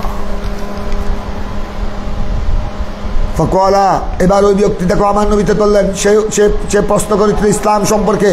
আমার নবী বললেন ইসলাম মানে দৈনিক কয়েকটা নামাজ আদায় করা। এবার সে আবার প্রশ্ন করলো ফকওয়ালা মানে ফকওয়ালা রজুল, ওই ব্যক্তি যে কোথা থেকে এসেছিল। সে আবার প্রশ্ন করলো হাল আলাইয়া গায়রুহা, ইয়া রাসূলুল্লাহ 5 ওয়াক্ত নামাজ ছাড়া কি আমি কি অন্য নামাজও পড়তে পারবো? আমাকে 5 ওয়াক্ত নামাজ তো বুঝলাম, এটা বাদ দিয়ে কি আরো অন্যান্য নামাজ?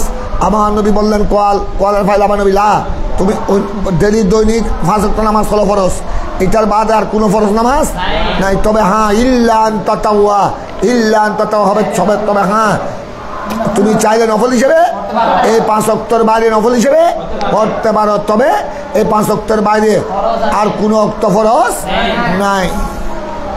তারপর আবার কোয়াল রাসূলুল্লাহ সাল্লাল্লাহু আলাইহি ওয়াসাল্লাম আবার বললেন আমার নবী ওয়াসিয়ামু রমজান, উনি প্রশ্ন করেছিল কি সম্পর্কে? ইসলাম সম্পর্কে। আমার নবী প্রথমে বললেন 5 ওয়াক্ত নামাজ, তারপর বললেন সিয়ামু। আবার সে উৎসবে প্রশ্ন করলেন কোয়াল হাল আলাইয়া গায়রু, ইয়া রাসূলুল্লাহ আপনি তো বললেন বছরে 1 মাস রোজা, রমজানের রোজা ফরজ, এটা ছাড়া কি আমার রমজানের রোজা ছাড়া কি অন্য কোনো রোজার ফরজ আছে? আমার নবী উত্তর দিলেন লা ইল্লা, বৎসরে মাত্র রোজা কয় মাস? 1 মাস ফরজ, 1 মাস ছাড়া। তবে হ্যাঁ তুমি যদি নফল হিসাবে রাখতে চাও রাখতে পারবে, সওয়াব পাবে। বল ওয়াজাকারাল্লাহু রাসূলুল্লাহ সাল্লাল্লাহু আলাইহি ওয়াসাল্লাম যাকাত। এবার আমার নবী যাকাতের কথা উল্লেখ করলেন। সে আবার প্রশ্ন করলো হাল আলাইয়া গায়রুহা, ইয়া রাসূলুল্লাহ আপনি যে যাকাতের কথা বললেন বছরে 1 বার যাকাত ফরজ, 40 ভাগের 1 বার, এটা ছাড়া কি আমার উপর আর কিছু ফরজ যাকাত? কোয়ালা আমার নবী উত্তর দিল্লাহ ইল্লা, আর ফরজ নাই, ফরজ হলো যাকাত বছরে বা 40 ভাগের। আর তুমি যদি সদকা হিসেবে নফল হিসেবে দিতে চাও এটা দিতে পারবে, এটা তোমার ব্যাপার। কথাটা বুঝছো?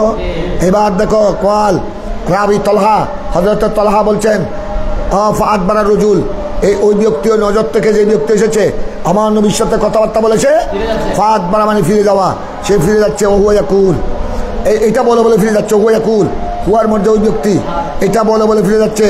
ওয়াল্লাহু লা আযীদু আলা হাযা ওয়ালা আনকুসু, আমার নবী যা বলেছেন আমার প্রশ্নের জবাবে, আমি ইসলাম সম্পর্কে প্রশ্ন করেছি, ইসলামের জবাবে আমার নবী যা বলেছেন, উত্তর যা দিয়েছেন, আমি এক বিন্দু অতিরিক্ত করব না, কমও করব না, আমি সেভাবে কি করব? আমল করব, সেভাবেই লা আযীদু আলা হাযা ওয়ালা। তখন আমার নবী বললেন ওয়া রাসূলুল্লাহ সাল্লাল্লাহু আলাইহি ওয়াসাল্লাম, তখন আমার নবী ওই ব্যক্তির দিকে ইশারা করে বললেন আফলাহা ইন সাদাকা, আফলাহা ইন সাদাকা, এই ব্যক্তি যদি সত্য বলে থাকে, তার মানে এগুলোর উপরে যদি ঠিকভাবে আমল করে আফলাহা, সে কি হবে? সফল কাম হবে, কামিয়াব হবে। এটা হলো বুখারীর রায়। শুনো, এটা বুখারীর হাদিস, তোমরা পড়লা। আবার এই হাদিস সহিহ মুসলিমও আছে। সহিহ মুসলিমের মধ্যে একটু অতিরিক্ত আছে, তাও কিতাবুল ঈমান। সহিহ মুসলিম তোমরা আজকে দেখে নিবা। ওখানে আমার নবী বলছেন, ওই ব্যক্তি যখন বলে চলে যাচ্ছেন, ওই ব্যক্তি যখন সহিহ মুসলিমে এসেছে, এক আরাবী, ওই ব্যক্তি আগত, উনি যখন চলে যাচ্ছেন, তখন আমার নবী ইরশাদ করেছিলেন, মান সাররাহু আন ইয়ানজুরা ইলা আহলিল জান্নাহ ফালইয়ানজুর ইলা হাযা। তখন উনি চলে যাচ্ছিলেন, উপস্থিত সাহাবায়ে কেরামকে লক্ষ্য করে আমার নবী ইরশাদ করেছেন, যদি তোমাদের কারো কি হয়, আনন্দ হয়, কারো যদি আনন্দ হয়, মান সাররাহু, কারো যদি আনন্দ হয়, কারো যদি খুশি লাগে, আইয়ানজুরা ইলা আহলিল জান্নাহ, কার দিকে দেখার? কোনো জান্নাতি ব্যক্তিকে দেখার যদি কেউ আনন্দ লাগে, ফালিয়ানজুর ইলা হাযা, ওই যে ব্যক্তি আমার দরবার থেকে চলে যাচ্ছে তাকে দেখো। তাকে দেখা মানে জান্নাতিকে দেখা, তাকে দেখা মানে জান্নাতিকে দেখা। তোমরা যদি দুনিয়ায় যদি কোনো জান্নাতি ব্যক্তি দেখতে চাও, এটা হলো সহিহ মুসলিম। বুখারীতে আছে বুখারীতে আছে আফলাহা ইন সাদাকা, বুখারীতে আছে আফলাহা, আর সহিহ মুসলিমের মধ্যে রয়েছে মান সাররাহু আইয়ানজুরা ইলা আহলিল জান্নাহ ফালিয়ানজুর ইলা হাযা। এই দেখো সহিহ মুসলিম শরীফের হাদিস থেকে তোমাদেরকে আরেকটা মসলা স্পষ্ট হয়ে গেল। কি? আমার নবী, খুব ভালো করে খেয়াল করো, আমার নবী যে 10 জন সাহাবীকে আশরায়ে মুবাশশার বিল জান্নাহ, যাদেরকে জান্নাতের শুভ সংবাদ দিয়েছেন, এরা হলো একসাথে তাদেরকে 10 জনকে জান্নাতের শুভ সংবাদ দিয়েছেন। একসাথে দেওয়ার কারণে এই জন্য আশরায়ে মুবাশশারা বলা হয়। নতুবা দেখা যায় আশরায়ে মুবাশশারা ছাড়ো, এই 10 জন ছাড়ো, সিদ্দিক আকবর, ফারুক আজম, উসমান গনি, মৌলা আলী, আরো 6 জন। এটা তিরমিজির মধ্যে আছে হাদিস। ক্বালা রাসূলুল্লাহ সাল্লাল্লাহু আলাইহি ওয়াসাল্লাম, মিশকাত আছে, তোমরা পড়ে নিবা। ক্বালা রাসূলুল্লাহ সাল্লাল্লাহু আলাইহি ওয়াসাল্লাম, আবু বকর ফিল জান্নাহ ওয়া উমর ফিল জান্নাহ ওয়া উসমান ফিল জান্নাহ ওয়া আলী ফিল জান্নাহ ওয়া আব্দুর রহমান বিন আউফ ফিল জান্নাহ। এইভাবে আমার নবী একসাথে কয়জনের কথা বলেছেন? 10 জন। এই জন্য এদেরকে একসাথে বলেছেন বিদায়। আর নতুবা দেখা যায় এটা ছাড়াও আমার নবী সময় সময় আরো 10 জন জান্নাতের শুভ সংবাদ প্রাপ্ত সাহাবায়ে কেরাম ছাড়া আরো আমার নবী আরো কিছু কিছু সাহাবায়ে কেরামকে জান্নাতি বলে কি দিয়েছেন? ঘোষণা দিয়েছেন, শুভ সংবাদ দিয়েছেন। যেমন এই হাদিস যেটা তোমরা সহিহ মুসলিমে বললা, ওই ব্যক্তি যিনি কোনকার থেকে এসেছে? নজর থেকে এসেছিল, যিনি যে বলেছিল আমি আমার নবী যা উত্তর দিয়েছেন, আমি এটার থেকে বেশি লা আযীদু ওয়ালা হাযা ওয়ালা আনকুসু, তখন আমার নবী খুশি হয়ে বলেছিলেন এটাও জান্নাতি। কেউ যদি জান্নাতি দেখতে যদি চাও, তাকে দেখো। কথাটা বুঝেছ? আর একটা বুখারীতে আছে, তোমরা পড়বা। আমার নবী একবার কিছু মুনাফিকরা আমার নবীর এলম নিয়ে আজে বাজে মন্তব্য করেছিল। এক সাহাবীর একটা উট হারিয়ে গিয়েছিল, একটা উট, বেচারা অনেক তালাশ করেছে, পাচ্ছে না। আমার নবীর দরবারে এসে সাহাবায়ে কেরাম কোনো সমস্যায় পড়লে কার দুয়ারে আসতেন? আমার প্রিয় নবীর দরবারে এসে আরজ করলেন, ইয়া রাসূলুল্লাহ, আমার উটটা কোথায় চলে গেল, অনেক তালাশ করছি, তালাশ করতে করতে হয়রান হয়ে গেছি, আর পাচ্ছি না, আমি ক্লান্ত হয়ে পড়েছি। তখন আমি নবী বললেন, তুমি আর এদিক সেদিক তালাশ করো না, ওই পাহাড়ের ওইখানে চলে যাও, ওই পাহাড়ে ওই জঙ্গলে চলে যাও, ওখানে ওই উট চড়তেছে। উনি গেলেন, হুবহু আমার নবী যে পাহাড়ের কথা বললেন, ওই পাহাড়ে গিয়ে উনি কি পেলেন? উট পেলেন। কথাটা বুঝছো? এগুলোকে বলা হয় আলমে গায়েবে আতাই। এখন এইটা শুনে আমার নবী যে উনাকে, ওই সাহাবীকে বললেন, তোমার উট কোথায় আছে? মুনাফিকরা, ওখানে মুনাফিকরা ছিল। মুনাফিকরা কম বক্তারা, তাদের ঈমান তো নষ্ট, তারা তো বেয়াদব, তারা আমার নবীর এলমকে নিয়ে সমালোচনা করতেছিল।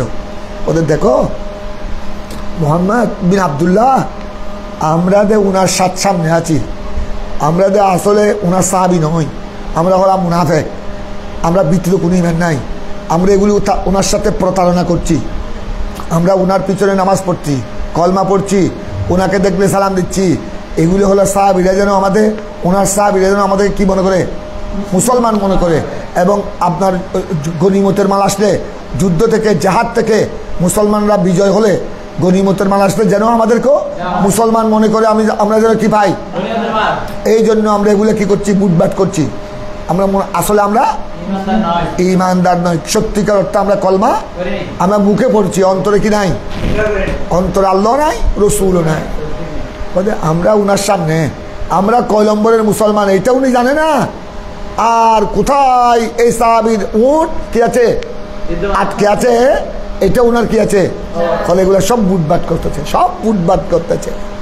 এই মুনাফিকদের এই সমস্ত কথাবার্তা আমার নবীর অন্তরে কষ্ট পেল। এই মুনাফিকদের, এটা আল্লাহরও ইচ্ছা হলো এই মুনাফিকদেরকে চিহ্নিত করে দেওয়া। হ্যাঁ, আমার নবীর আগে চলে আসলো, ভাগান্বিত হয়ে গেলেন, মিম্বরে দাঁড়িয়ে গেলেন, মিম্বরে দাঁড়িয়ে এটাও পাবে তোমরা সহিহ বুখারী গালেবান 29 পারা। মিম্বরে দাঁড়িয়ে মসজিদ নবী শরীফের আমার নবী জিজ্ঞাসা করলেন, সালুনি আম্মা শিতুম, সালুনি তোমাদের উপস্থিত সমস্ত সাহাবায়ে কেরাম উপস্থিত। আমার নবীর চেহারা লাল হয়ে গেছে, জাগালিয়ত দেখে কেউ আওয়াজ করতে পারছে না, সাহস করছে না। আমার নবী, হে সালুনি আম্মা শিতুম, যার যা ইচ্ছা আমাকে কি করো, প্রশ্ন করো।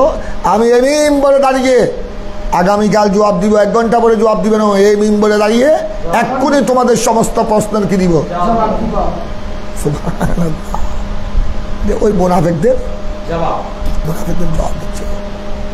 তার মানে আমার নবী কি বললো, তোরা যে মুনাফিক করতেছ এটা আমি জানি, এটা আমার আল্লাহ তোদেরকে যেহেতু আমার আল্লাহ চিহ্নিত করে দিবে, এই জন্য আমি আমার আল্লাহর আগে তোদেরকে মুসলমানের সামনে বেইজ্জত করতেছি না, যেহেতু আমি জানি আমার আল্লাহ ওহির মাধ্যমে তোদেরকে চিহ্নিত করে দিবে।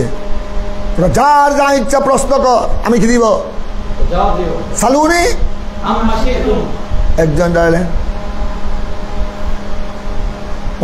ওনার পিতা নিয়ে সাহাবায়ে কেরামের মধ্যে একটা সঞ্চয় ছিল। অর্থাৎ উনি কি সৎ পিতার সৎ ছেলে, না উনি জারের সন্তান, নাকি উনার পিতা বর্তমানে যে পিতার দিকে উনার নিসবত করা হচ্ছে ওইটা কি উনার আসল পিতা না নকল পিতা। এটা নিয়ে একটা সাহাবায়ে কেরামের মধ্যে কি ছিল, এলাকাবাসীর মধ্যে।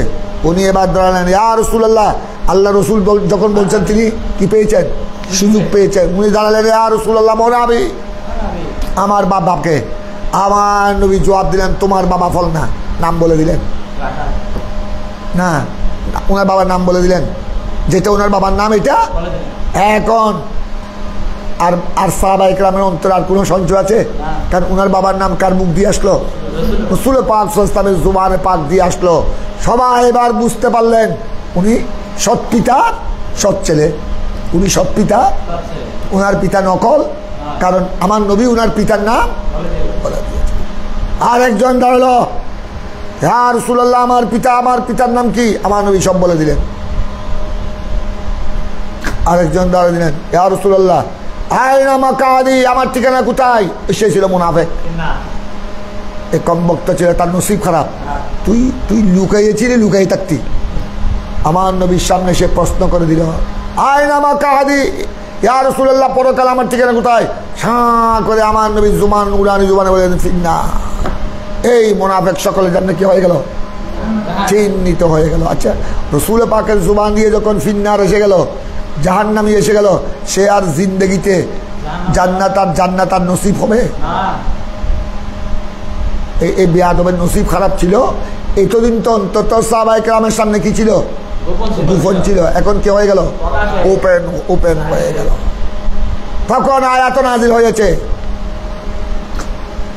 ওরা আকাফারতুম বাদা ঈমানিকুম, লম্বা আয়াতের মাঝখানে আছে আকাফারতুম, তোরা প্রথমে ঈমান এনেছিলি, ঈমান আনার পর আমার হাবিবের এলমে গায়েব নিয়ে বেয়াদবি করার কারণে, আমার হাবিবের জ্ঞান নিয়ে, আমি যে আমার হাবিবকে সৃষ্টির শুরু থেকে শেষ পর্যন্ত সমস্ত জ্ঞান দান করেছি, এটা নিয়ে তোরা ঠাট্টা বিদ্রুপ করার কারণে তোরা কি হয়ে গেছস, কাফের হয়ে গেছস। আকাফারতুম বাদা ঈমানিকুম,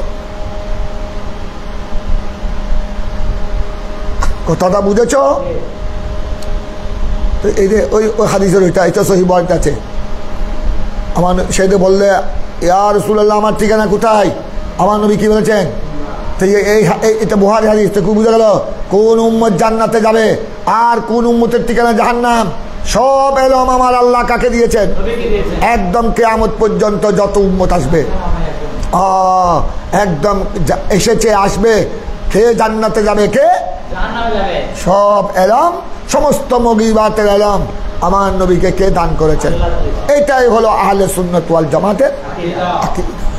এখানে শিরিকের কোনো গন্ধ নাই, শিরিকের কোনো গন্ধ নাই। শিরিক হবে আমাদের নবীর আলমকে যদি আমরা আল্লাহর আলম যেভাবে জাতি, আল্লাহর আলম জাতি, আল্লাহর আলম কারো থেকে প্রদত্ত নয়।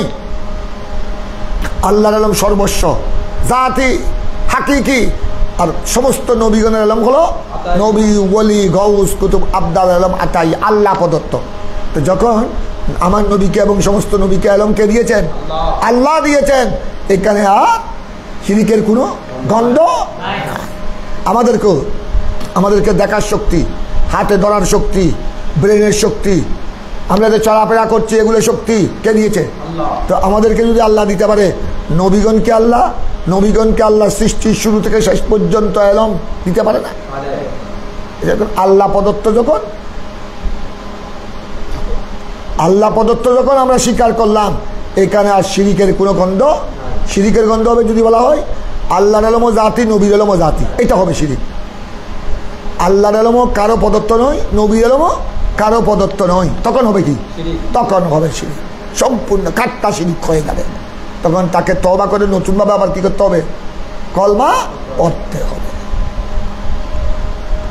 তারপরে এবার দেখো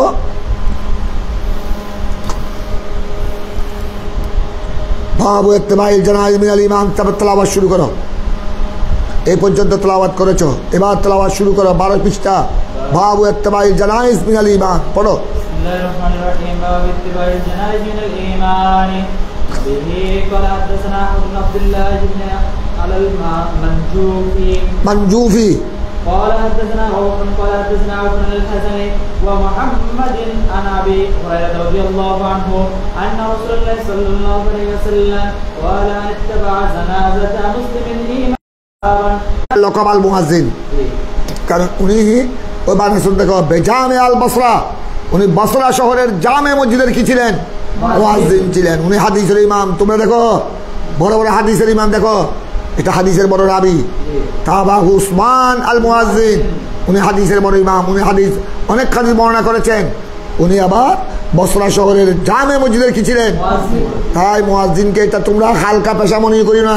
তোমরা তো অনেকে মুয়াজ্জিনি পেশা নিতে চাও না, এটাকে মামুলি মনে করো। এটা অনেক বড় ইবাদত। এই জন্য তোমরা বাড়ি করে গেলে, মাদ্রাসা ছুটি হলে, ঈদে পরবে যখন বাড়ি যাও, মহল্লার মধ্যে সুযোগ পেলে তুমি আজান দিয়ে দিও, এটা অনেক বড় ফজিলত। মুয়াজ্জিন সাহেবকে বলবা, মুয়াজ্জিন সাহেব আপনি তো প্রত্যেক দিন সওয়াব কামাচ্ছেন, আজকে একটু আমাকে সুযোগ দেন। কারণ আজানের অনেক অনেক বড় ফজিলত। দেখো কত বড় ইমাম, হাদিসের ইমাম উসমান, ওনার লকব হয়ে গেল কি? বেলাল রাদিয়াল্লাহু তাআলা আনহু, ওনার লকব কি? মুয়াজ্জিনু রাসূলুল্লাহ, মুয়াজ্জিনু রাসূলুল্লাহ সাল্লাল্লাহু আলাইহি ওয়াসাল্লাম। হযরত বেলাল রাদিয়াল্লাহু তাআলা। আমার কথা বুঝছেন? তাই তোমরা সময় সময় আজান দিবা, যাতে আজানের ফজিলত আল্লাহ যেন দান করেন। অনেক বড় মুয়াজ্জিনেরও ফজিলত আছে, ইমামেরও ফজিলত আছে। তোমরা তো অনেকেই বড় লোকের ছেলে, মাদ্রাসার ছেলে, যারা বড় লোকের ছেলে তারা ইমামতি করতে চায় না, মুয়াজ্জিনগিরি তো করতে চায় না, ইমামতিও আরে সামান্য টাকা দিবে, এগুলো দিয়ে কি আমি বউ গোলা ফালতে পারবো? তওবা তওবা তওবা। তুমি বড় লোকের ছেলে হলে তুমি আরো, তোমাদের আরো বড় সুযোগ। তোমার দুনকে দুন জায়গা আছে, তোমার বাবার অট্টালিকা ব্যাংক ব্যালেন্স আছে, তো তুমি ইমামতি করবা। তুমি মহল্লার মসজিদে যেখানে তোমাকে সবাই মহব্বত করবে, ওইখানে তুমি মাগনা ইমামতি করবা। দরকার ইমাম একটা রাখবা। তুমি যখন বাড়ি ঘরে থাকবে তুমি ইমামতি করবা, তুমি না থাকলে উনি পড়াবে, ওনাকে হাদিয়া দিবে। আর তুমি যখন তোমার বাড়িতে যখন অট্টালিকা, তোমার মসজিদ থেকে বতে নেওয়ার কি দরকার? আর তুমি খুতবা তুমি পড়াবা, জুমার বায়ান।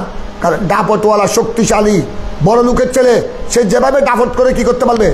কথা বলতে পারবে। একজন গরিবের ছেলে তো আর এভাবে পারবে না। তোমার দ্বারা তো ইমামতির ফজিলত হাসিল করা আরো বড় সুযোগ। আরো বড় সুন্দর সুযোগ। কথা বুঝেছ? তোমরা এটা খেয়াল রাখবা। আর এই জন্য আমাদের সৈয়দ ইমাম আলা হযরত এটা বলেছেন যে যারা বড় লোক, ইমাম আলা হযরত যেটা শাহ আহমদ রাজা ফতোয়া রাজবিয়াতে যেটা বলেছেন যে ইস্তিজার আলা তোয়া, যে নামাজ কলমা ইমামতি করে, মুয়াজ্জিনি করে, ফিকহ হাদিস কোরআন তাফসীর তালিম দিয়ে যে তোমরা উজরত নিবে না, উজরত নিবে না, উজরত নেওয়াটা হারাম। এটা কার জন্য? যারা সাহেবুল কুওয়া, যারা সাহেবুল ইস্তিতা, যারা সাহেবুল আমওয়াল, সাহেবুল যাদের ঘরে যেই মৌলানা সাহেবের ঘরে অট্টালিকা ছিল, ওই আলা হযরত বড় লোকের ছেলে ছিলেন, আরও যারা জমিদারের ছেলে, কোটিপতির ছেলে, বড় আলেম হয়েছে। এটা বড় আলেম হলে অনেক বড় ফায়দা। এরা মসজিদ ইমামতি করবে লেওয়াজিল্লাহ, খুতবা দিবে লেওয়াজিল্লাহ, কারণ ওনাদেরকে তো বাঙ্গাল মুসলিমদের থেকে পয়সা নেওয়ার কোনো দরকার, তার অট্টালিকাগুলি কে খাবে? তোমরা এভাবে তোমরা করবে, আজান দিবা আল্লাহকে রাজি করার জন্য, খতাবত করবা, হ্যাঁ জুমার ইমামতি করবা লেওয়াজিল্লাহ। তুমি পয়সা নিবে না, কমিটিকে বলে দিবা, মুসল্লিকে বলে দিবে আমি আমার আল্লাহ আমার অনেক দিয়েছে, এগুলো আমাকে তোমরা দিতে হবে না। ওই মসজিদের ইমাম খাদেম আছে, তাদেরকে একটু কী করো, তাদেরকে একটু খুশি করো। তখন গোড়া সমাজের মধ্যে তোমার একটা কী হবে, ব্যক্তিত্ব ফুটে উঠবে। তুমি যেভাবে শক্ত করে কথা বলতে পারবে, একজন গরিবের ছেলে কি দাফট করে কথা বলতে পারবে? এই জন্য বড় লোকের ছেলে যদি আলেম হয় তো এই খেদমত করার সুযোগ তার কাছে অনেক। তার কথা যেভাবে সমাজের বড় লোকরা শুনবে, একজন গরিব মোল্লা, কাঠমোল্লা, রিক্সাওয়ালার ছেলে মৌলানা হলো, ফাজেল কামেল পাশ করলো, তার কথাকে কি সমাজের বড় লোকরা গুরুত্ব দিবে? দিবে না। এই জন্য তোমরা এইটা বলেছে আলা হযরত যে যারা বড় লোকের ছেলে, যাদের ঘরে অট্টালিকা আছে, তারা যেন নামাজ ইমামতি করে, আজান দিয়ে, কোরআন হাদিস শিক্ষা দিয়ে, তারা যেন কি না করে, উজরত গ্রহণ না করে। হ্যাঁ আবার তিনি ওইটাও বলেছেন হাদিয়ার কথা। হ্যাঁ কেউ যদি তুমি একটা ফতোয়া লাগলা, কে খুশি হয়ে তোমাকে কিছু হাদিয়া দিল, 3000 4000 5000 হাদিয়া দিল, এটা পারবে। আর ঈদে পড়বে, রমজান মাসে আপনার মুসল্লিরা তোমাকে খুশি হয়ে কাপড় দিল, হাদিয়া দিল, গড়ি দিল, এটা হাদিয়া দেওয়া সুন্নাত। তুমি তো দাবি করে নিচ্ছ না, আর তুমি দাবি করবো কেন? তোমার অট্টালিকা এগুলি কে খাবে? হ্যাঁ তারপরে যদি মুসল্লিরা কিছু খুশি মনে তোমাকে কিছু দিতে চায়, এটা বেশি হোক কম হোক, এটা নিতে পারবা। হাদিয়ার ব্যাপারে ইমাম আলা হযরত আপত্তি করে নাই, বরং হাদিয়ার ব্যাপারে হাদিয়া দেওয়া সুন্নাত। আর যেসব উলামায়ে কেরাম বাবার দিনে অট্টালিকা নাই, জায়গা জমি নাই, এদের জন্য মুতাখিরিনের ফতোয়া।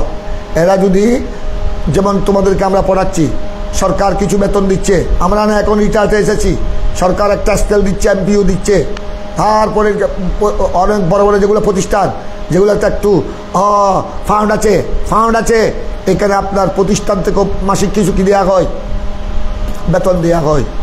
এগুলি পারবা যারা বিশেষ করে আপনার আর্থিক অসুবিধা আছে, যারা এগুলো না নিলে, মাসিক খাদিয়া বেতন না নিলে ওনারা বউ ফুলা কেমনে চলবে, এই অবস্থা হলে তখন মুতাখিরিন, ফুকাহে মুতাখিরিন, পরবর্তী ফকিগণ ফতোয়া দিয়েছেন, তার জন্য ইস্তিজার আলা তোয়াত, তার জন্য এই আজান দেওয়ার বিনিময়ে, ইমামতির বিনিময়ে, খেতাবতের বিনিময়ে, তালিমুল কোরআন ওয়া তাফসীর ওয়াল হাদিস ওয়াল ফিকহ, এগুলার বিনিময়ে বেতন নেওয়া, উজরত নেওয়া বিলকুল শুধু জায়েজ নয়। কাদ ইস্তিহসানাল মুতাখিরু, খাদায়ের মধ্যে বলা হয়েছে কাদ ইস্তিহসানাল মুতাখিরুন আল ইস্তিজার আলা তোয়াত, এইগুলা বিনাল ইমামত ওয়া তালিম।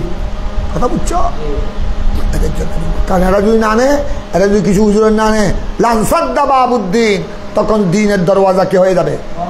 কারণ এরা মাগনা কয়দিন, এরা মাগদিন কয়দিন ছেলে পড়াতে পারবে, এরা মফত কয়দিন ইমামতি করতে পারবে, তাদের আর্থিক অবস্থা তো ভালো নয়। সুতরাং তারা নিতে, কারণ তারা না নিলে তাদের জন্য জায়েজ না হলে, তাদের জন্য মুস্তাহসান না হলে, মুস্তাহসান মানে উত্তম ভালো না হলে, তখন তো তারা ইমামতি দিনের খেদমত করতে পারবে না।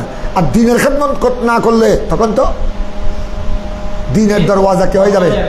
লানসাদ্দা, লামে তাকিদ, লানসাদ্দা, ইনসাদ্দা ইয়ানসাদ্দু ইনসাদাত, ইনসাদাত মানে বন্ধ হয়ে যাওয়া, তখন দিনের দরওয়াজা বন্ধ হয়ে যাবে। এই জন্য মুতাখিরিনে ফুকাহা, মুতাখিরিনে আহনাফ, আমাদের হানিফি মাযহাবের পরবর্তী ফোকাহায়ে কেরাম তাদের জন্য, যাদের জন্য উজরত নেওয়াটা জরুরি, যাদের জমিদারের ছেলে নয়, আর্থিক অবস্থা তেমন ভালো নয়, তাদের জন্য এইসব খেদমতের বিনিময়ে, ওয়াজের বিনিময়ে, আজান দিচ্ছে নিয়মিত, এমামতি করতেছে, খেতাবত জুমা পড়াচ্ছে, কোরআন হাদিসের তালিম দিচ্ছে, এর বিনিময়ে এরা কি নিতে পারবে?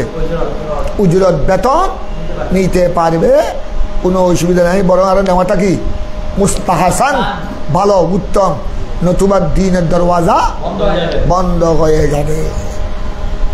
এবার তোমরা একটু লক্ষ্য করো, এই দেখো উনি, এই জন্য বলতাম তোমার উসমান, তাবা উসমান আল মুয়াজ্জিন, উনি বসরার জামে মসজিদের কি ছিলেন?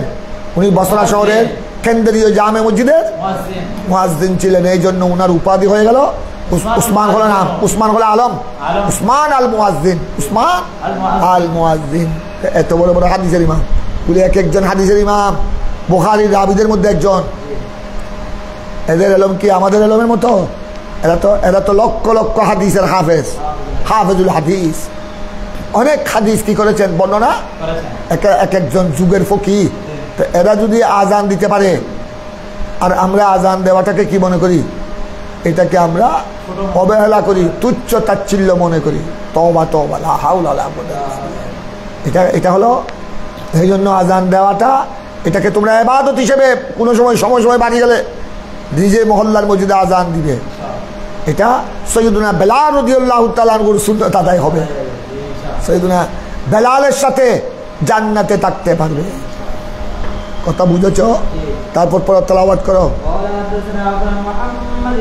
আজান হয়েছে, আজান হয়ে গেছে, জামাতে শেষ হয়ে গেছে। আচ্ছা, আমি তোমাদেরকে নিয়ে দরুদ শরীফ পড়ো। আল্লাহুম্মা সাল্লি আলা সাইয়্যিদিনা মুহাম্মদ। মাশাআল্লাহ, আজকে তো সহিহ বুখারীর উপর অনেকক্ষণ আলোচনা হলো। সাদাকা রাসূলুল্লাহ সাল্লাল্লাহু আলাইহি সাল্লাম। আজকে কত? কাল কত বুখারী চলবে ইনশাআল্লাহ। এই সপ্তাহ তো বুখারী।